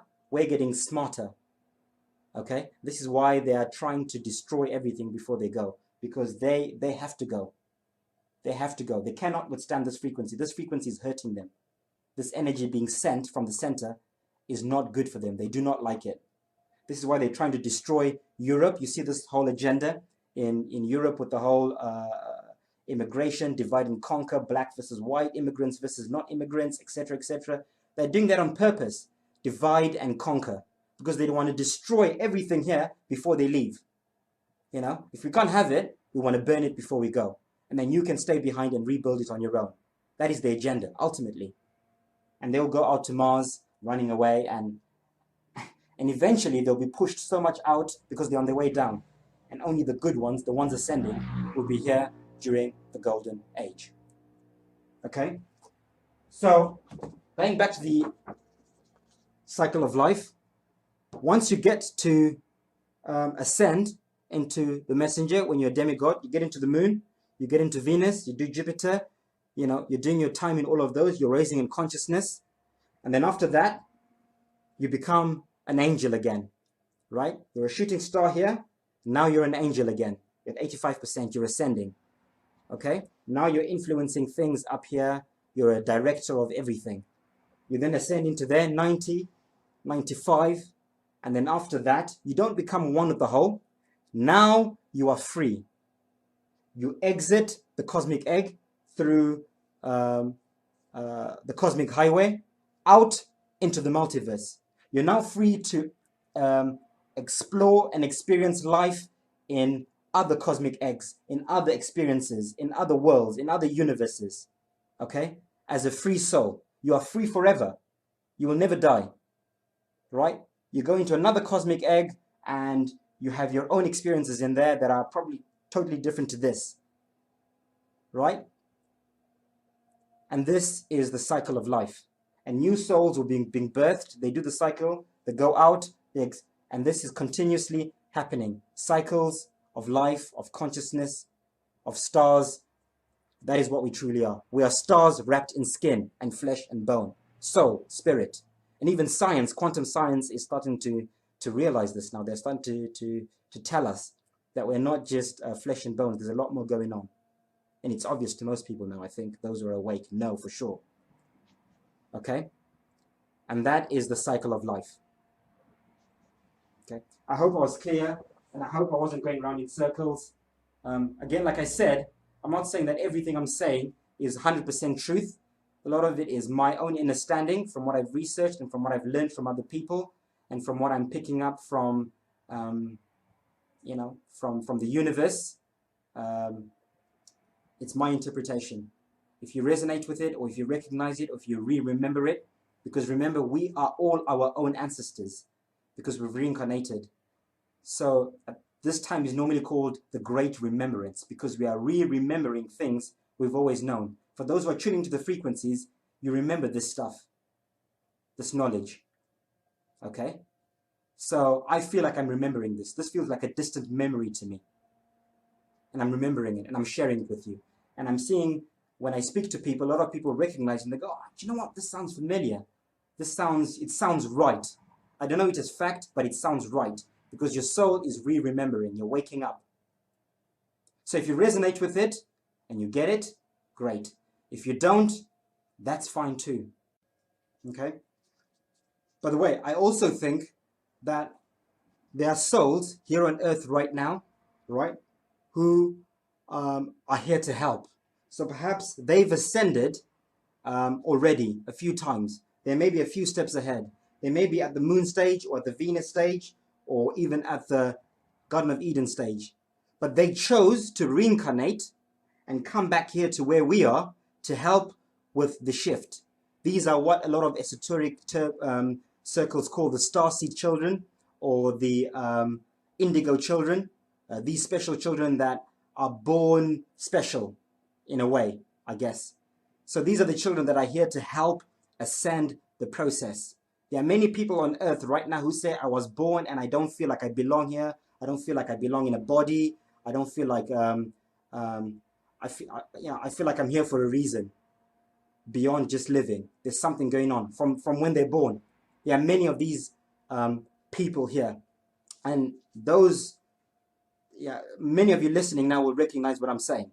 Okay, I don't think I'm one of them personally. I might be, because I've always had that feeling of there's something more to this, and I had my awakening at the age of 33 last year, and so perhaps I'm one of those souls who chose to come down and help with the ascension process, right? Perhaps I'm on the journey. I incarnated here, and perhaps I've been here, and who knows? But I think there are many things happening with this incarnation. So there are some who've come directly from these outer worlds and have incarnated. These are the new souls, the young souls. They are the old souls who've incarnated many times and who've learned, and they are now ready to move on. There are other souls who've come backwards. They were already ahead. They've now come back and they want to help with the ascension, and then they'll move on spiritually. So maybe they're not even meant to be going to the center at all in physical form. Maybe when they ascend, they are ascending upwards into the moons or whatever spiritually. They're not going to be reincarnating into body in the next life. Okay, so many things going. Personally, I think I'm destined for the center. Okay, I still want to experience life in a physical body, but certainly not in the conditions we're in now. I'm certainly drawn to nature and living in harmony with the animals, with nature, and veganism, and love, and all those things. I'm not drawn to technology and the materialistic things in life. There's nothing wrong with those things.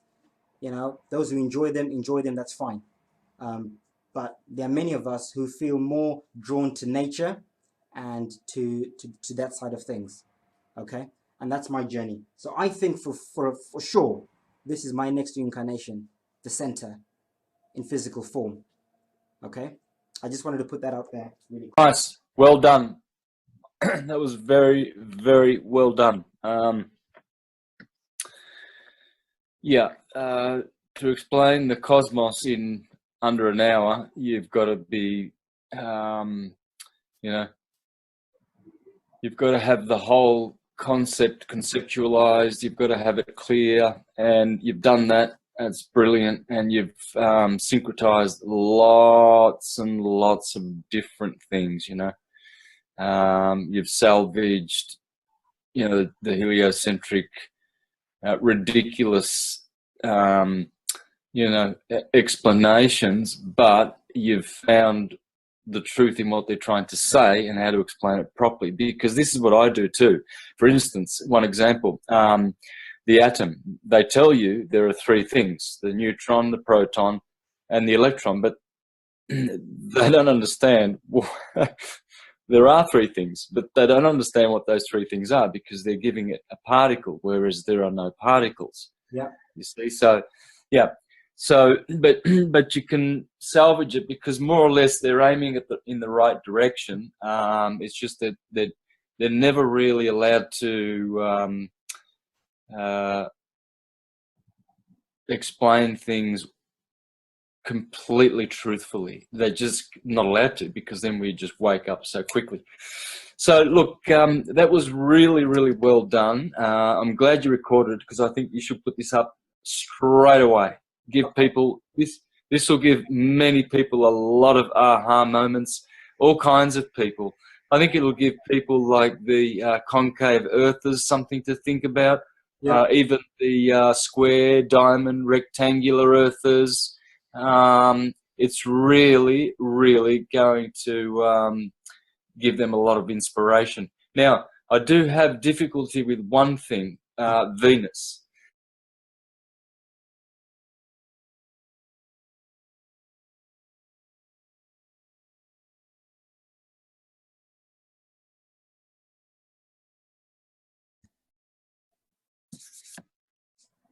Hi guys, welcome back.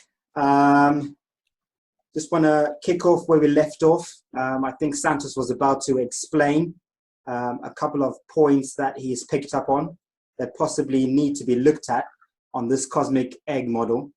But before I continue, I also just want to thank Santos, really. Everything I've presented over the last two presentations, most of the work is stuff that I've ripped off the research Santos has done. So I've hardly done any research. I've been watching a lot of your videos, Santos, and learning off you and learning off the syncretism, and then doing my own bit of research to add on to it. But I just want to give most of that credit to you, really, and say thank you. Yeah, the floor's yours. Thanks, Martin. I really appreciate that. It's good to see that my hard work has gone to, to this outcome. It's great to see the influence that it has. Well, what I was thinking of with your model was that Venus should go on the inside of the sun, or where Mercury is, I'm thinking, because they are considered to be personal planets in astrology. You got to take a lot of astrology into account. So I'm thinking astrologically here, and also the Ptolemaic model. Okay, so Ptolemy clearly says that there's 10 concentric spheres. Prima mobile is the first, then the crystalline sea, then the firmament, then time begins. Chronos, and then he has a sun.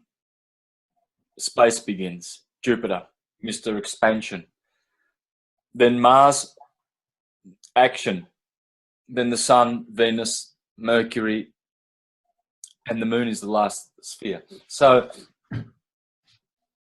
Venus, Mercury, and Moon have always been considered to be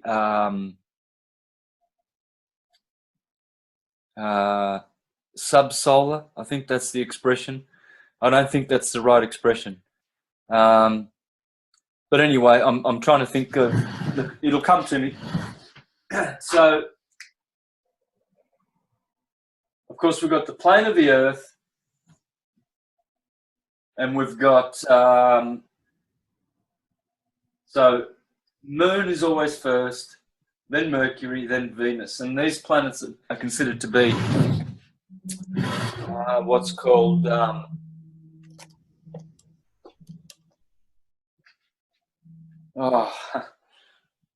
word just won't come.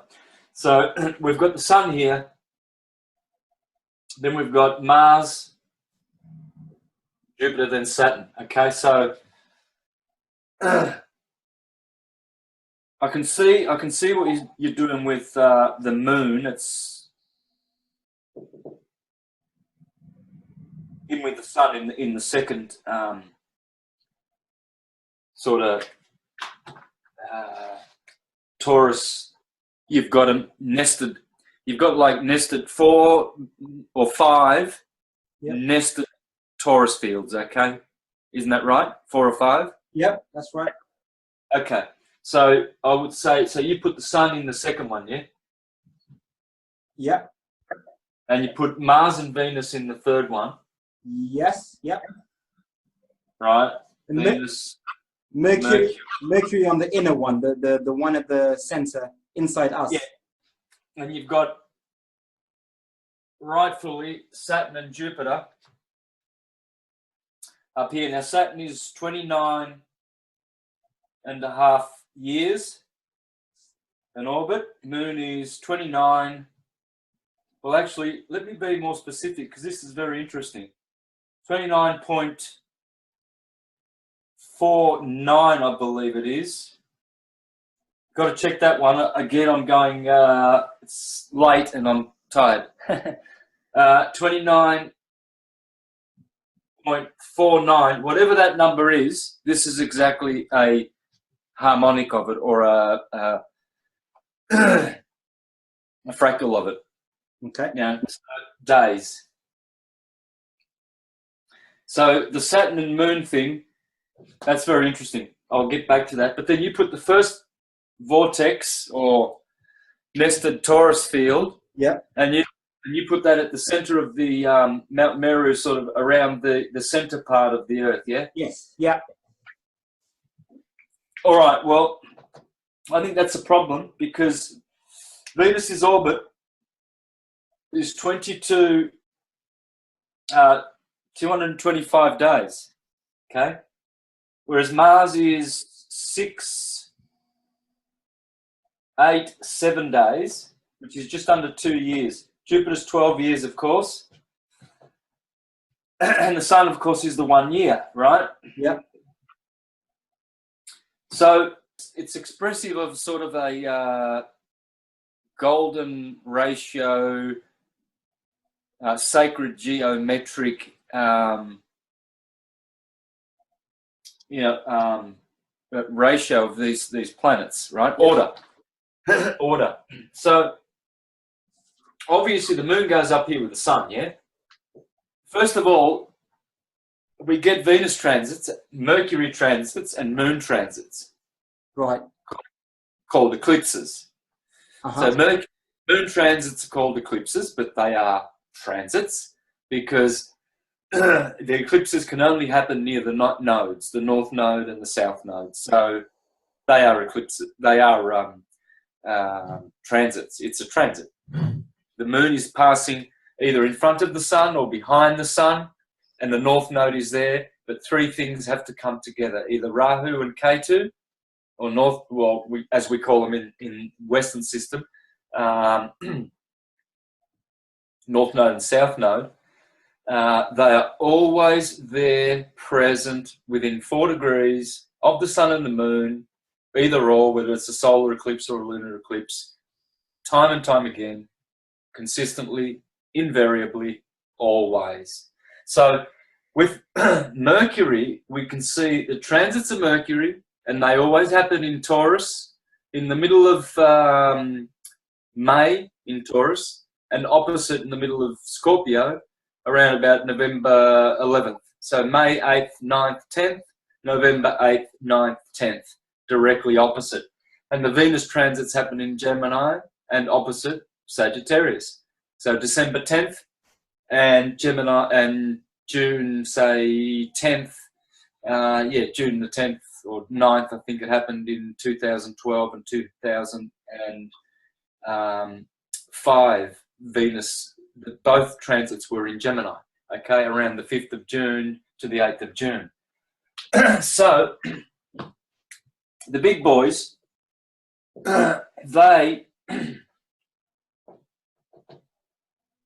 we don't see these transits.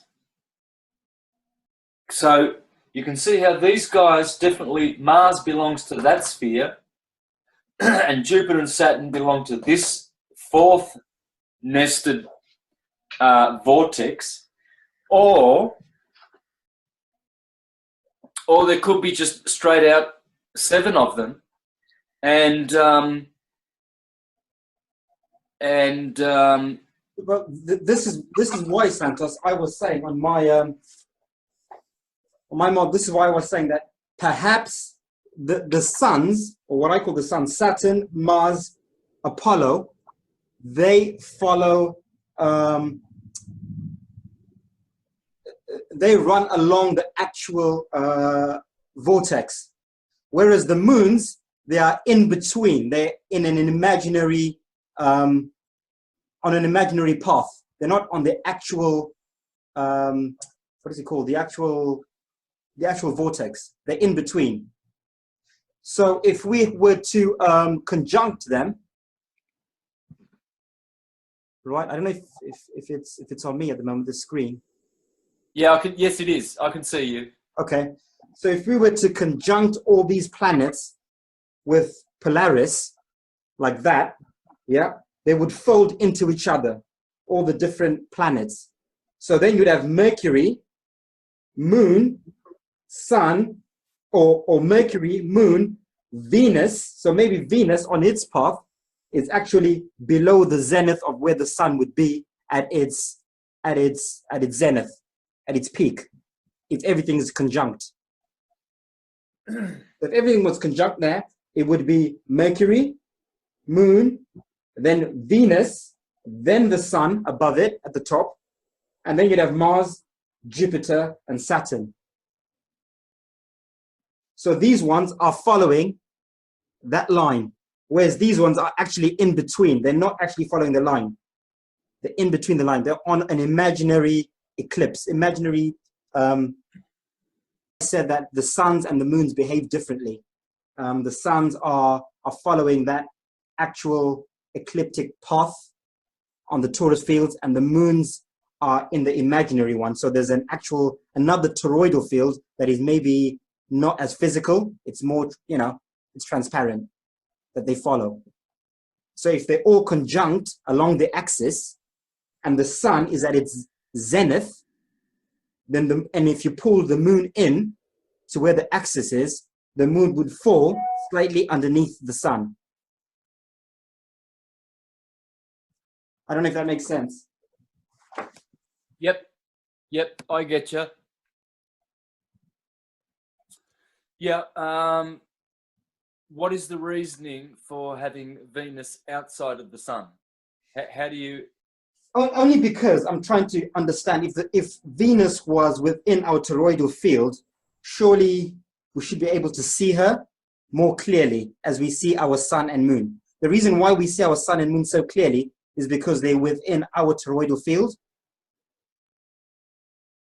So I would imagine that anything outside is why we see them as shimmering luminaries, because we're seeing them beyond our torus field.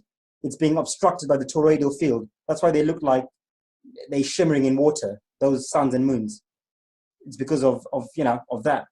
So I'm trying to understand if Venus was within our toroidal field, surely we should see her a lot clearly, the same as we see our sun and moon.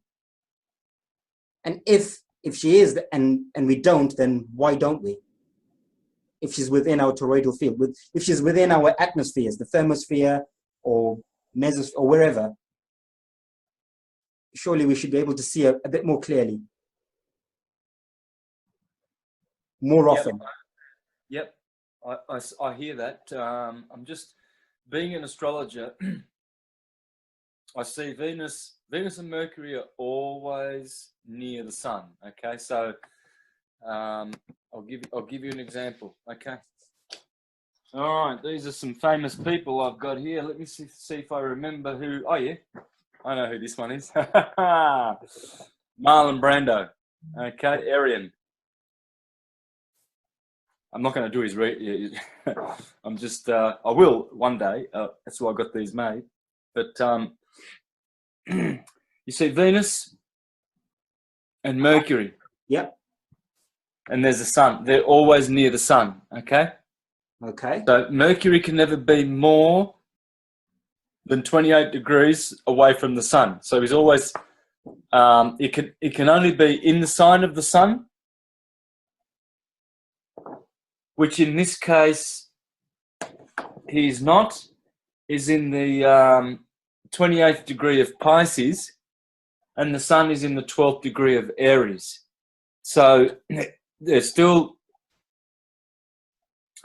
only 14 degrees apart from each other. That Mercury can only be another 14 degrees further away from the sun. Venus, 48, okay? So let's have a look at another chart. Who we got here? Elvis Presley.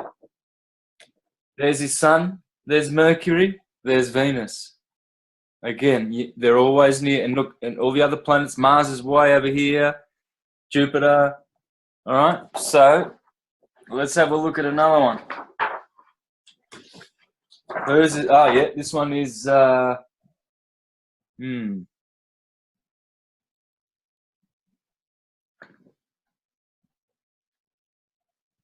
Anyway, I forget who it is.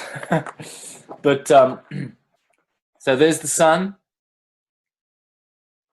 There's Mercury. There's Venus. Venus is really, really.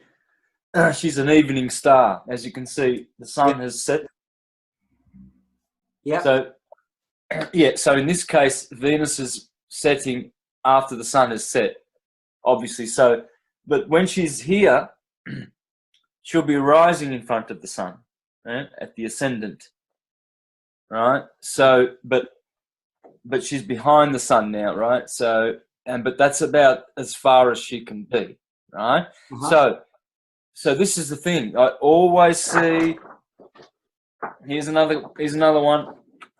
There's the sun. There's Mercury, close to the sun. There's Venus, forward of the sun. In this case, Venus was rising first, because she would have been about here, and the sun would have been down about there, and then she's up here like that. There they are now.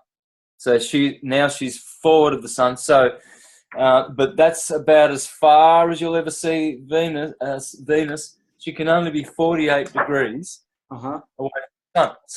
So seeing this, what you're seeing is,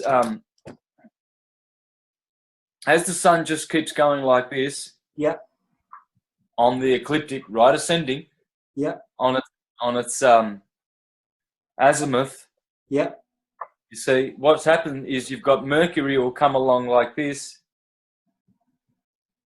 Well, I'll have to go slower. Sorry. So you've got sun going, and then Mercury will be doing this.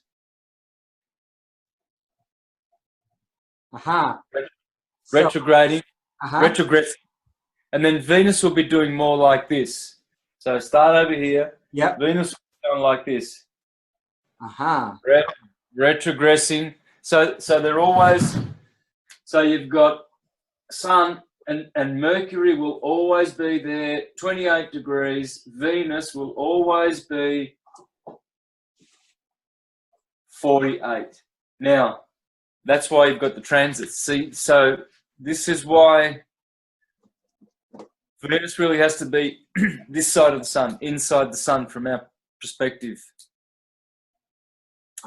So is it possible that maybe Venus and the sun are both orbiting along our torus field, in our torus field? Because it still doesn't explain why we don't see Venus as clearly as we should. Because now what I'm seeing by what you've just said, you've just clarified something for me there. No, we'll see. When you show that movement of Mercury that Mercury makes, that's because Mercury at the center, obviously, has got a shorter circuit to make. Okay, so Mercury's circuit is much shorter. Hence, you'd see that movement that you're talking about, that retrograde movement, because, you know, Mercury's circuit is so much shorter than any of the other rings, because it's the smallest toroidal field. Okay, it's the smallest circuit. And the moon, if the moon is just here in between, so let's say the sun is here on this toroidal field, right? I'm putting the moon literally just after the sun. I mean, Venus just after the sun, literally just behind. And maybe she's moving at a similar speed to the sun, or, you know, picking up and dropping off with the sun. So maybe Venus, she follows the sun quite closely as she orbits around her imaginary orbit, just after our toroidal field. Not as far as Mars, who's actually on the chariot of the toroidal field on the outside. So Mars is further, whereas Venus is closer to our toroidal field than the outer toroidal field.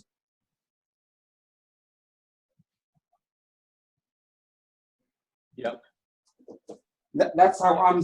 So when you were showing those movements, I saw that straight away, and that was an aha moment for me, because if you look at it from this perspective, right, you've got Mars, who's pretty much running along this toroidal field, the outer one, okay? We've got the sun on our toroidal field, and Venus would be close to the sun. If the sun is here, Venus is just behind the sun, closer to our Van Allen belt than the outer one. And then you've got Mercury at the center, obviously because she's at the center and her or his orbit is much smaller, naturally she would look like she's following the sun more, because there's less of a gradient for them to make up, because it's a smaller toroidal field. Yeah. Yeah. I'm not sure. I'd have to sort of draw it all out and think about it and ponder it, but it's possible. I mean, no one has ever been able to nut out the heavens perfectly. Yep. Otherwise you're talking about it, so but you have to thrash it out. Yeah. And put it on the drawing board properly. See, if the sun is doing daily circles, then that year is not actually one loop. It's 365 loops. Yeah. How it would work.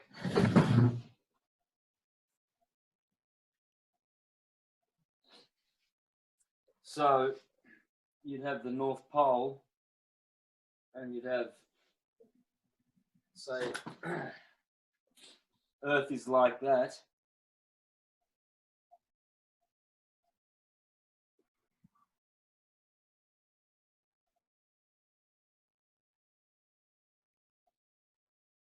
All right, so there's the North Pole. I was supposed to do it. No, I didn't want to do it this way. Anyway, I'll keep going. So this is Cancer, equator, and Capricorn. Yeah. The tropics. Yep. And of course we've got Antarctica out here. Okay, so now from the side, of course, what we're dealing with is, if that's the Earth, and this is the North Pole in the center, and the sun will be doing something like that at Cancer, and something like this at Capricorn, and then something like this at the equator. Yes. So you've got ramping up and down of the sun. Yep. But the sun is doing 365 of these. So Venus, so the point is Venus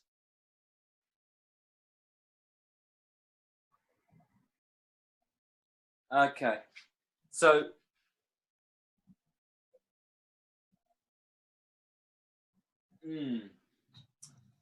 yeah, well, Venus does 225.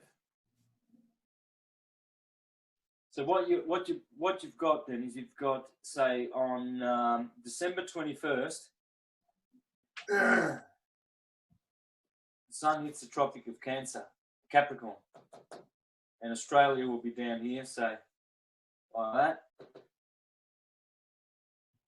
And then 3 months later, gets to the equator, and that'll be March 21st, the equinox. 3 months later, it gets to Cancer, June 21st, solstice, summer solstice. And Europe is, well, it's all on, all inside there. So you've got, all right, the northern. Then we're on the way back down, 3 months later, That'll be September 23rd. So equinox, solstice, solstice. Mm-hmm. So if the sun is out here at the Tropic of Capricorn, Yep. in December, and then it's over here in June at the solstice, and that's 6 months there, and that's 6 months there. So it's doing 365 of these every year, and Mercury and Jupiter and Venus. Okay. Okay, so Mercury and Venus. So Mercury is at the center, at the North Pole. So Mercury is within that first ring. That's Mercury's transit in there. Mercury is here. Sun is out here. Moon is also here too, yeah? The limit of the sun, yeah? The limit of the sun does not go out here. So if that's the Tropic of Capricorn and you're over here in Melbourne, and they say that the sun is rising south of east, right? So it's rising even more than the Tropic of Capricorn and the equator, which will be somewhere around here, actually. So that's what they're saying about that. But I mean, I mean, we're talking about electromagnetic phenomena in the fourth dimension. You know, we've got it's like the sun is a personal objective projection. You know, that is operating in laws that we just we can't really comprehend for a start, because I mean, even the quantum physicists, there's nothing that they can tell you that conclusively that is a scientific fact, because they're also telling you always that they're theorizing, aren't they? Yeah. So they have never concluded anything. I mean, Copernicus was theorizing about his revolution. He says, look, please don't take this as absolute fact. It's only useful for explaining certain phenomena, you know, which means from one, explaining the relationship between two observed movements in the heavens, for instance, right? So it explains that. He says it's useful for that, but it's not a true model. Same with Newton. Newton was always stressing that it's hypothetical what he's doing, and the hypothesis and the theory and what if, you know. So, but okay, well, let's get back to this then. So we've got three objects here. Mercury, always inside the tropics. He never comes out to the tropics, yeah? Yep. Never comes from there to there. No. Okay, so Mercury's always around here. And then you've got Sun and Moon. This makes sense. This makes sense. This makes sense. Okay, to me, right? But to have Venus out here with Mars in the third Taurus field,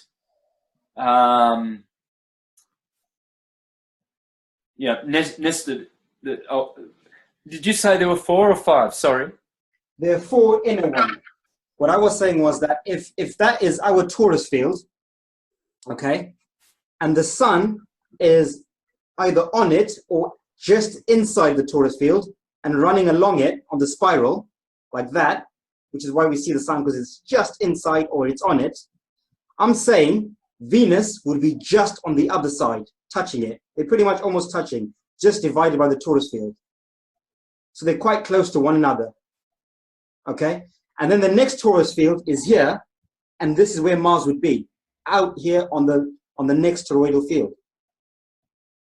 So technically, Venus and Mars are in the same jurisdiction, Sun and Moon, but Venus is very close to Apollo.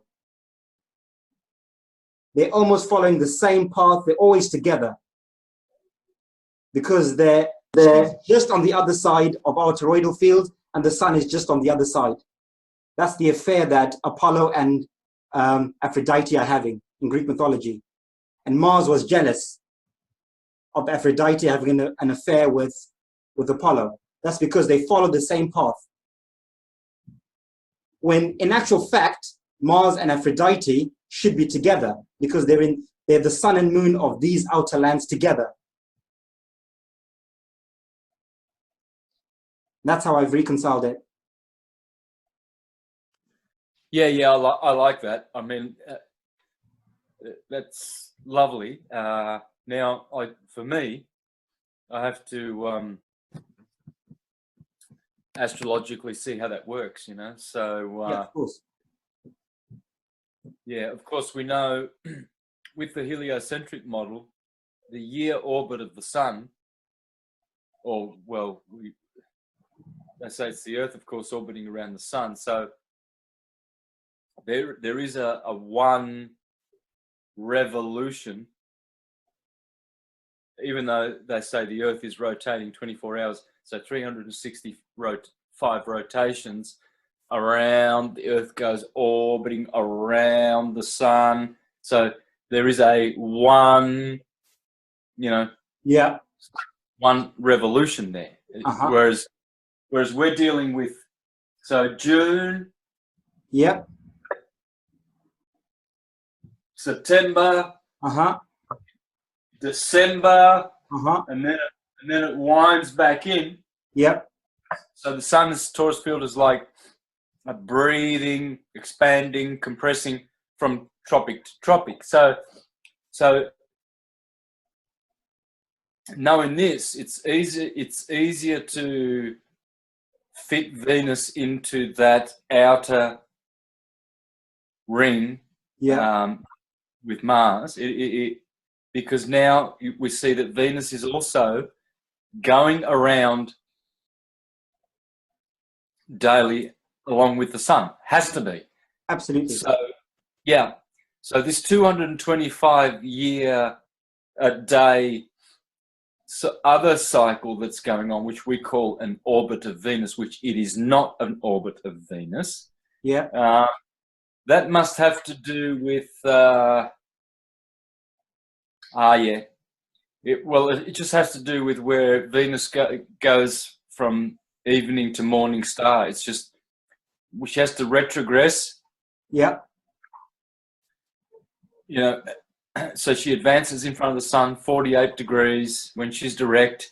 Then she retrogresses and she's behind the sun 48 degrees. Then she's going direct again. And then she'll be advancing in front of the sun 48 degrees. Then she'll go stationary. Then she has to retrogress. So she's doing this in a pattern with the sun. It's like a... almost like a pendulum. Well, yeah, or like an epicycle, yeah. I was going to say. That's it. Like an epicycle. Yeah. So she's also doing the same thing as the sun every day, but it's variable speed that she's just doing that. So as the sun's cruising along this way. Yeah. And as you said, this is 1,000 miles an hour. Yeah. Give or take. Yeah. So Venus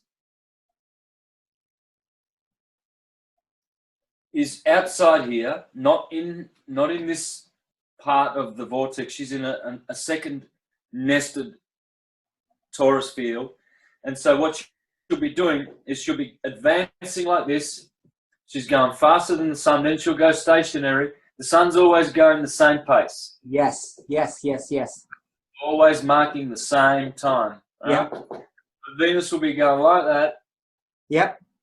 And then the sun will be here and then she'll go back here. But she's not actually, well, yeah, she is physically going back. But that's cool because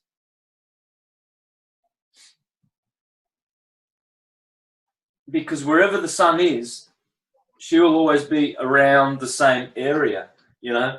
She'll be doing this, yeah, following following the sun, more or less, you know. Yeah. Yeah. So yeah. Well, the other thing is. That's beautiful, Santos. That's beautiful. Yeah. Well, yeah. The other thing is, you say that if Venus were in our vortex, then we should see her as brilliant as the sun. I don't know about that, because look at the moon. The moon's the same size as the sun, yes. I think originally, yes, they, originally, at their,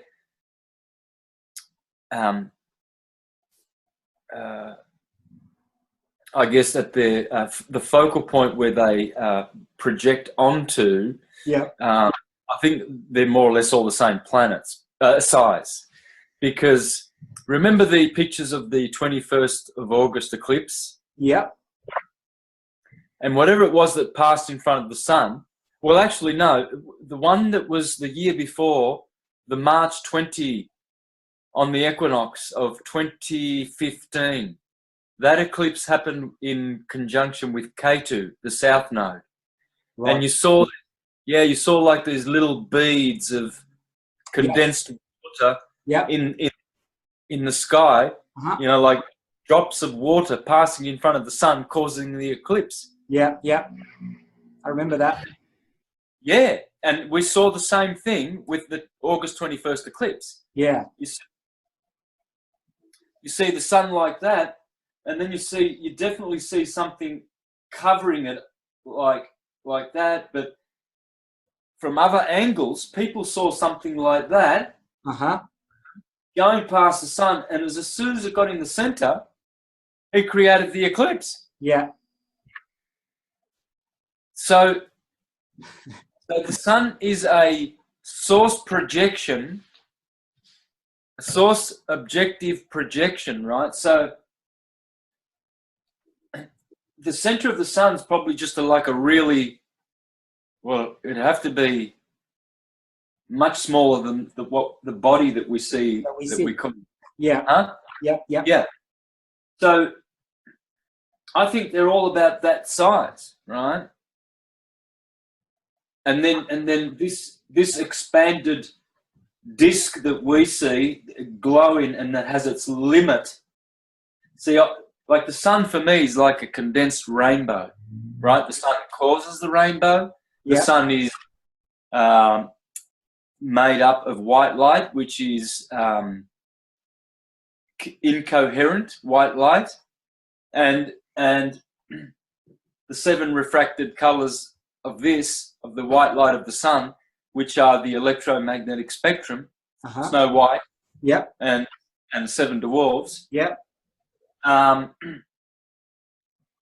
So that's just like a coiled.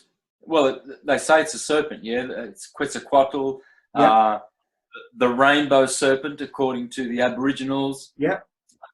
Well, that's the rainbow, isn't it? But it's condensed. Yeah. Yeah. So this, what we see here is the sun. That's an electrical effect. Yeah, it has to be. Absolutely. You're putting the moon in the same as the same thing as well, like a projection, as you were saying. The moon pretty much has that same reputation as well. So, you know, you're not actually, because what you're seeing is not actually what is actually there. Mm.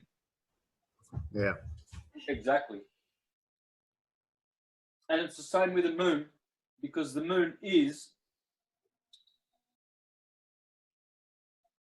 the same diameter or circumference as the sun. So possibly Venus,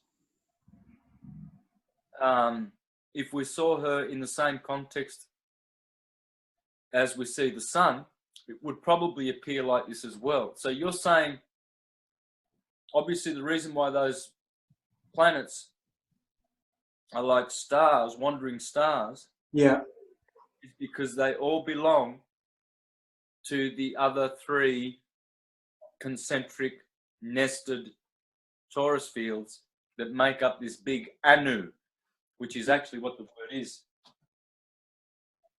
Anu. That's what one of the words for the torus field, the original. So, and of course, this has got Uranus. Yeah. Of course, yes. All right. Yep. And Uranus is the firmament. We know that. Yep. Uranus had a son, and his name was Kronos. Yes. Kronos castrated his father Uranus. Uh-huh. Right. Well, Kronos is Saturn. temp. Yep. Yep. So let's just call him what he is. Time. Uh-huh. Right. And then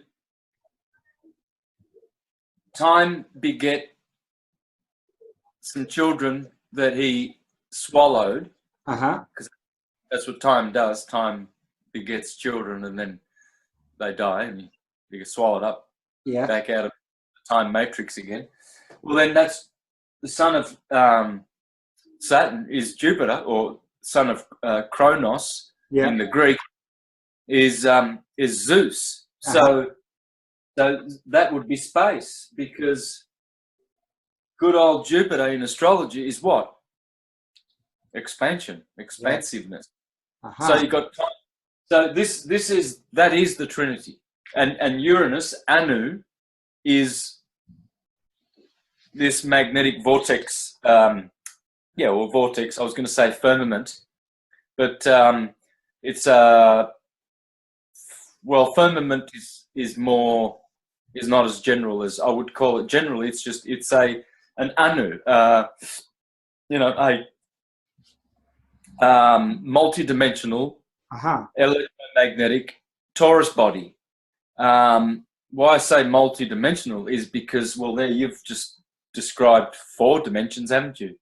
Each torus is a dimension. Yeah. So you'd be suggesting that Venus and Mars in that 3rd torus field, that'd be they are in another dimension. In fact, they are. Yeah. That's what Ptolemy says, that these they are spiritual bodies and entirely luminous and conscious beings. So, yeah. Wow. Well, something that I've been trying to figure out is, where does Rhea come into this? Who's Rhea in Greek mythology? What would that be? Well, Rhea is the wife of Kronos. Yeah. Uh-huh. Uh-huh. And the mother of Zeus, Jupiter Zeus. Yes. Which is Jesus. Exactly. That's who it is. And you can know this because Rhea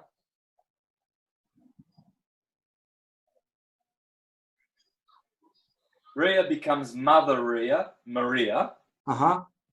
And her husband Saturn, Kronos, Set becomes Seth,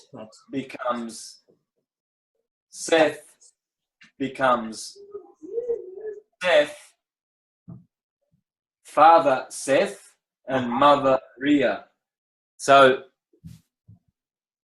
Saturn and Rhea beget a son, Jesus. And so it's the same story. Jesus, Joseph, and Mary. And again, Kronos was the like the foster father, wasn't he, of Zeus, because he didn't bring him up. Yes. It's the same story. So Santos, so would Rhea be the name that would Rhea be the name of the 4th toroidal field? Well, would that be the name of? Look at the name, brother. Look at the name. Rhea is area. Ah, right. She's also great. Yeah. She's also our mother who art great, who is great in heaven. She's also the bread, the cereals. Whoops. Rhea, bread. Because time and space, Saturn and area, tempo and and area. Yeah. See, Jupiter fills the same. Jupiter fills the same boots as Rhea because Yep. Jupiter is expansion. Yeah. It always works like that because what happens now is this is grandpa, this is daddy, and this is the son, and now Zeus, Jupiter, Zeus becomes, you know, the god of gods and the savior of men in Christianity, but in Greek he's the god of gods, right? Well, because he defeats time. He castrated his daddy because this guy castrated his daddy, right? So how does Jupiter do that? Well, he thwarts that power out of, he was the one that thwarted being swallowed by Kronos. That is amazing, Santos, because when I was doing the whole solar ascension thing on my model, I put Saturn as the portal in for souls. When souls are descending into the cycle of life, the first place you come into is Saturn, like we're saying, Father Time. That's when time starts. And I said on this side, feminine energies, these are the portals out. So souls ascending upwards, they go through the moon, then through Venus, then through Jupiter. Jupiter is the last one in the fourth dimension before you enter the heavens. So defeating time. Jupiter, you're defeating time. You're now leaving time. And that's where that mythology comes in. When you get into Saturn, you're now in time. You're coming into time. When you're leaving Jupiter and ascending upwards, you're now defeating time. You're back into timeless form. Yeah, well, Wow. Jupiter, yeah, it's Peter and Paul. You rob Peter to pay Paul. Yeah. Paul is Saturn, Yeah. and Peter, Jupiter. You must understand this. There's this motif of Peter and Paul, and Mary, Peter, Paul, and Mary. But the Peter and Paul is Jupiter and Saturn because of this trinity. Okay, Yeah. this is the beginning of everything, the origin of all things. The heavens. Uranus means heaven. Yep. Okay. Yeah, this is our spiritual daddy, and then time is born of Uranus. And so time castrates no time, essentially, or the forever now. So time is now wanting to have 3 tenses instead of 1 tense. All right, so that's the principle of time. And then because time swallows everything up, in order for things to exist without being swallowed up the instant they are born, you need the principle of Jupiter. So Jupiter is a principle. It's a universal principle. Okay. Just as Saturn is. It's the principle of spaciousness, volume. And that's why he's associated with Vulcan. Volcanoes produce volume because they are magnetic. Magnetism is totally responsible for what we call space, volume. So Jupiter is Vulcan, volume, and he is space, as so is Rhea. You have to look at the roots of the words, and you've got to know the archetypes. It's always these two twins or trinities. It's always tightly connected to a trinity or a duality, twins. Okay? So, so one is a malefic, Saturn, greater malefic, because time, we have to defeat time, man. We've got to go into the eternal forever now rather than being lost in the past and anxious about the future. Yeah. And never settled in the now. Why don't we just eliminate all that regret of the past, anxiety for the future, and discombobulation of not knowing who we are, why we are, where we are, ever in the now. We can get rid of all of that by reabsorbing these principles of time and space, because see, this all of this is frequency. Yeah, frequency is time. It's all vibration. Yeah. Yep. And frequency. So you've got a sine wave, and so here you've got space, wave amplitude, and here you've got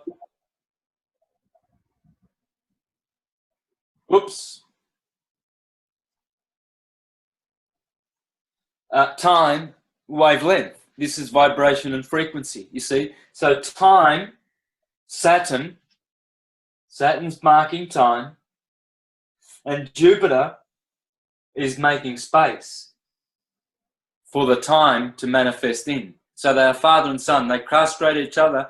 It's just like Cain kills Abel. Isaac tries to kill Esau. They're not killing each other literally. Yeah. Because it's talking about this. One brother has to kill the other brother. You know, positive must kill negative, otherwise it can't go back to be positive again. And they're changing natures, flipping over. Radharani and Krishna, you know, Mary and Jesus. And it's all basically just the yin and the yang. And you've got source light and force light. And so I forget the point I was making, but anyway, I think I finished what I wanted to say. So that principle, that is the principle. So having Saturn and Jupiter on the outside ring makes a lot of sense, because Saturn is the beginning of all things. All things begin in Saturn. But then they say all things begin in Jupiter, because Jupiter is air. Well, air is hot and moist. Yeah. And hot and moist are the two benefic humours of Jupiter. So, whereas Saturn is cold and dry, so time, it's cold and dry, man. There's no doubt about it, isn't it? Yeah. Space is hot and moist. Yeah. And those are the humours of Saturn, the greater malefic. Whatever is dry and cold cannot grow. Plants can't grow in the dryness if they're dry, nor if they are cold. They need Jupiter, which is the two good humours, which are heat and moisture, right? So, and that you see how heat creates expansion, whereas coldness contracts. So is that also reminiscent of the toroidal fields breathing in and out, creating the ages? So when the torus fields are outwards, that is the expansion, is it, as you're saying? And then when they come back in, and we're in the dark age of consciousness, this is when Saturn is ruling, cold and dry time. Yeah, so during the golden ages, Jupiter is king. Jupiter is the one ruling the energy. And during the darker ages of consciousness, when all the toroidal fields have closed everything in, this is when Saturn is ruling. Yeah. Saturn is the contracting in breath. Yeah. And Jupiter is the expanding out breath. And the torus field is always doing this. Hence, you have the tides of the ocean. You have the earth heaving and then resting and heaving. The earth is always... I learnt this when I was selling a house, new home salesman. I did that for 4 years. And you had to go out and do testing the ground, the soil, the quality of the soil. Was it A soil? Was it B? And all different grades of soil to build on. So to build how much to put in the foundations. Yeah. And but I learnt about this heaving. You see, certain soils heave a lot in the summer and in the summer. Yeah. In the winter with all the moisture, and then in the summer they withdraw, and so the house can get cracked. It can crack with certain kind of soils. This is the breath. Everything is breathing, you see. And Saturn is the principle of everything coming back to oneness and contracting. Hence, Saturn is strict, stern, disciplined, has boundaries, clear boundaries, right? Whereas Jupiter is expansive, loose, and the opposite. So it's always Peter and Paul. So right now, as we speak, as we say, we're on the upward cycle of consciousness. Jupiter is on her way to taking over from Saturn, basically. Yep. That's a good way to put it, right? Well, Jupiter's never going to defeat Saturn or vice versa. Yeah, they work in tandem, obviously, breathing in and out, like you're saying. Yep. But now the breath is going outward, isn't it? Whereas we were breathing inward consciously, we're now breathing outward consciously. We're now expanding, heading towards the golden age, so to speak, of openness, of no toroidal fields, no, we're all one, the whole Mandala, all the worlds, we're all connected, we're all one, open. Yep. So Saturn was the ruler of the golden ages, not Jupiter. Jupiter caused all the 4 seasons, according to Virgil. Yeah. So it's the other way around. No, it's correct how you had it. I have to add this to it because you have to understand that what you said is correct. Yes, but in another modality, it's the other way around. Depends on which modality. Okay, so yeah, Saturn. When Jupiter castrated Saturn, the golden age ceased and the 4 seasons began. Okay, because that expansion of Jupiter unbalanced the ages. Okay, but in another modality, Jupiter is the finer one. He is the greater benefic and Saturn is the greater malefic. So Jupiter is the one that you go to St. Peter at the pearly gates.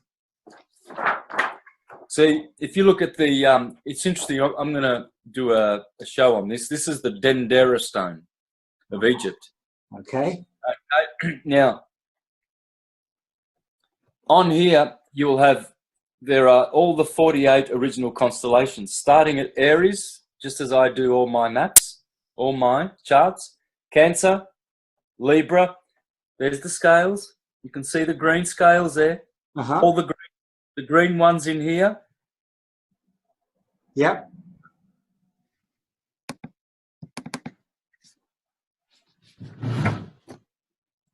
Okay, all these green ones. So there's Libra, right there where I have my Libra always. Virgo, Scorpio, Sagittarius, Capricorn, Aquarius, Pisces, Aries. Now, they've got all of these deacons, 36 deacons. So I'm going to do a presentation on this showing that this was around for thousands and thousands of years, and all these signs are exactly the same as the modern ones today. No difference at all. Not a bit of difference. The only discrepancy is a couple of the deacons of Libra. I can't seem to find them on the Dendera stone, but all the rest, they're all there, all right, intact. So this absolutely smashes these guys who say that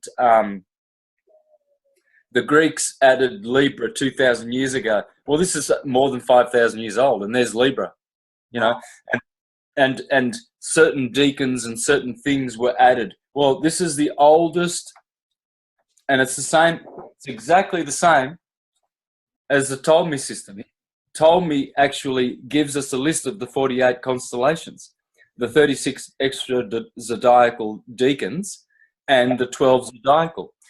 Now, I forget why I pulled this out. I was going to say something. Can you bring me back to the subject? Why did I come to this?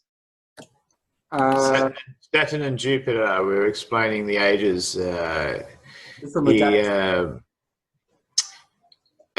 were saying that Jupiter was expansive, of course, and Saturn was restricting. But I must say, Martin, the restriction is also sometimes needed in the sense of how you understand Saturn in the sense, because as I said, he gets a lot of bad vision and, of course, everyone, you know, the Satan thing and everything else, blah, blah, blah. But he is also a needed and can also be a gift in many ways if you actually understand sometimes what these planets are representing. Yeah. And that's that trinity there that Sandals was pointing out, just the Jupiter and the Saturn, the two planets together. I mean, that's like the mother lode of all astrotheology, that those two together, they really do sing in so many areas. When you understand that, Uranus, Saturn, Jupiter. Now, remember why I pulled this out. At the bottom here, the Tropic of Cancer, Saturn rules in winter. He rules Capricorn and Aquarius. So he's always down the bottom, down in hell, where Satan is supposed to be, always here, ruling these 60 degrees of the ecliptic, from the Tropic of Capricorn all the way to the 20th of February, from the 21st of December. That there, and here, this is where all the good stuff happens in Sagittarius, who is ruled by Jupiter. So you see, Sagittarius and Jupiter. This is the ninth sign, the ninth heaven, and so Jupiter is Peter, Saint Peter, at the pearly gates. So when you actually, all the ancients and the Neoplatonists said that the souls incarnate at the Tropic of Cancer, come through into the solar system at the Tropic of Cancer, and that's where the moon rules, and leave at the rings of Saturn at the Tropic of Capricorn. But just before Saturn gets his rulership here in Capricorn and Aquarius, Saint Peter, Jupiter, is here in heaven at the pearly gates. This is where you go to the ninth heaven, to Jupiter's sign. And the deacons, interesting that the deacons of Sagittarius, one of them's called the harp, lyra, with Vega in it. Lyra is, in other words, a guitar. Yeah. So what do you see people doing at the gates of near the pearly gates in heaven? You see them playing a harp. Yeah. And then there's another deacon called Ara, which is an altar, and it's called the censer or the incense holder or vessel. And this is where Zeus, Jupiter, offered incense on the altar to the gods just before he was going to defeat Kronos, his father, and the Titans. So the Olympians, they offered at the altar, Ara, in heaven, Zeus, Jupiter, before he defeated, Jesus.